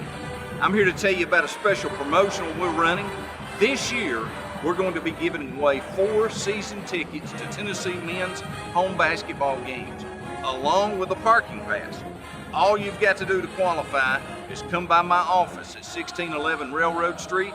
You'll register to win. Each week we'll be drawing a name out, presenting you with 4 free season tickets to a Tennessee men's home basketball game, as well as a free parking pass. Stop by 1611 Railroad Street today to register for the $200 value. 4 season tickets and a parking pass. And on behalf of all of us at Farm Bureau Insurance, go Eagles!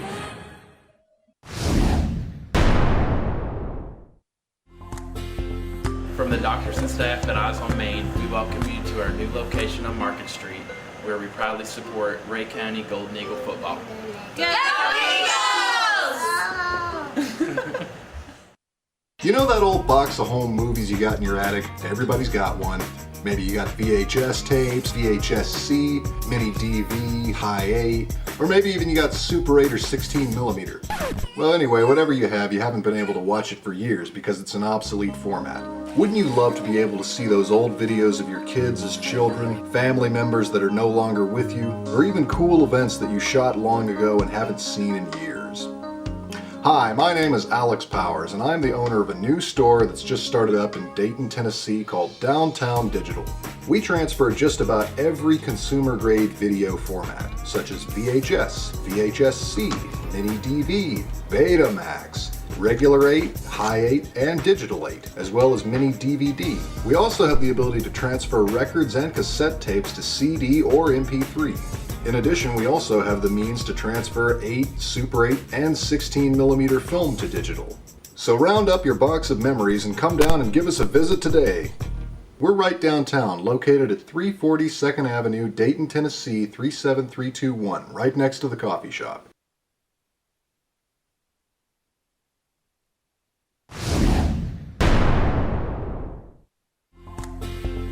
From the doctors and staff at Eyes on Main, we welcome you to our new location on Market Street, where we proudly support Ray County Golden Eagle football. Go Eagles! The plan was no white sofa till college. Joshua.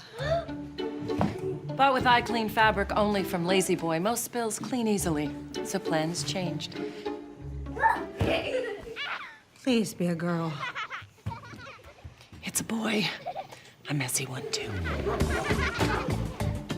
Come in today for great savings. New iClean fabric by Lazy Boy. Live life comfortably. You're watching Ray County football! Or are you? The plan was no white sofa till college.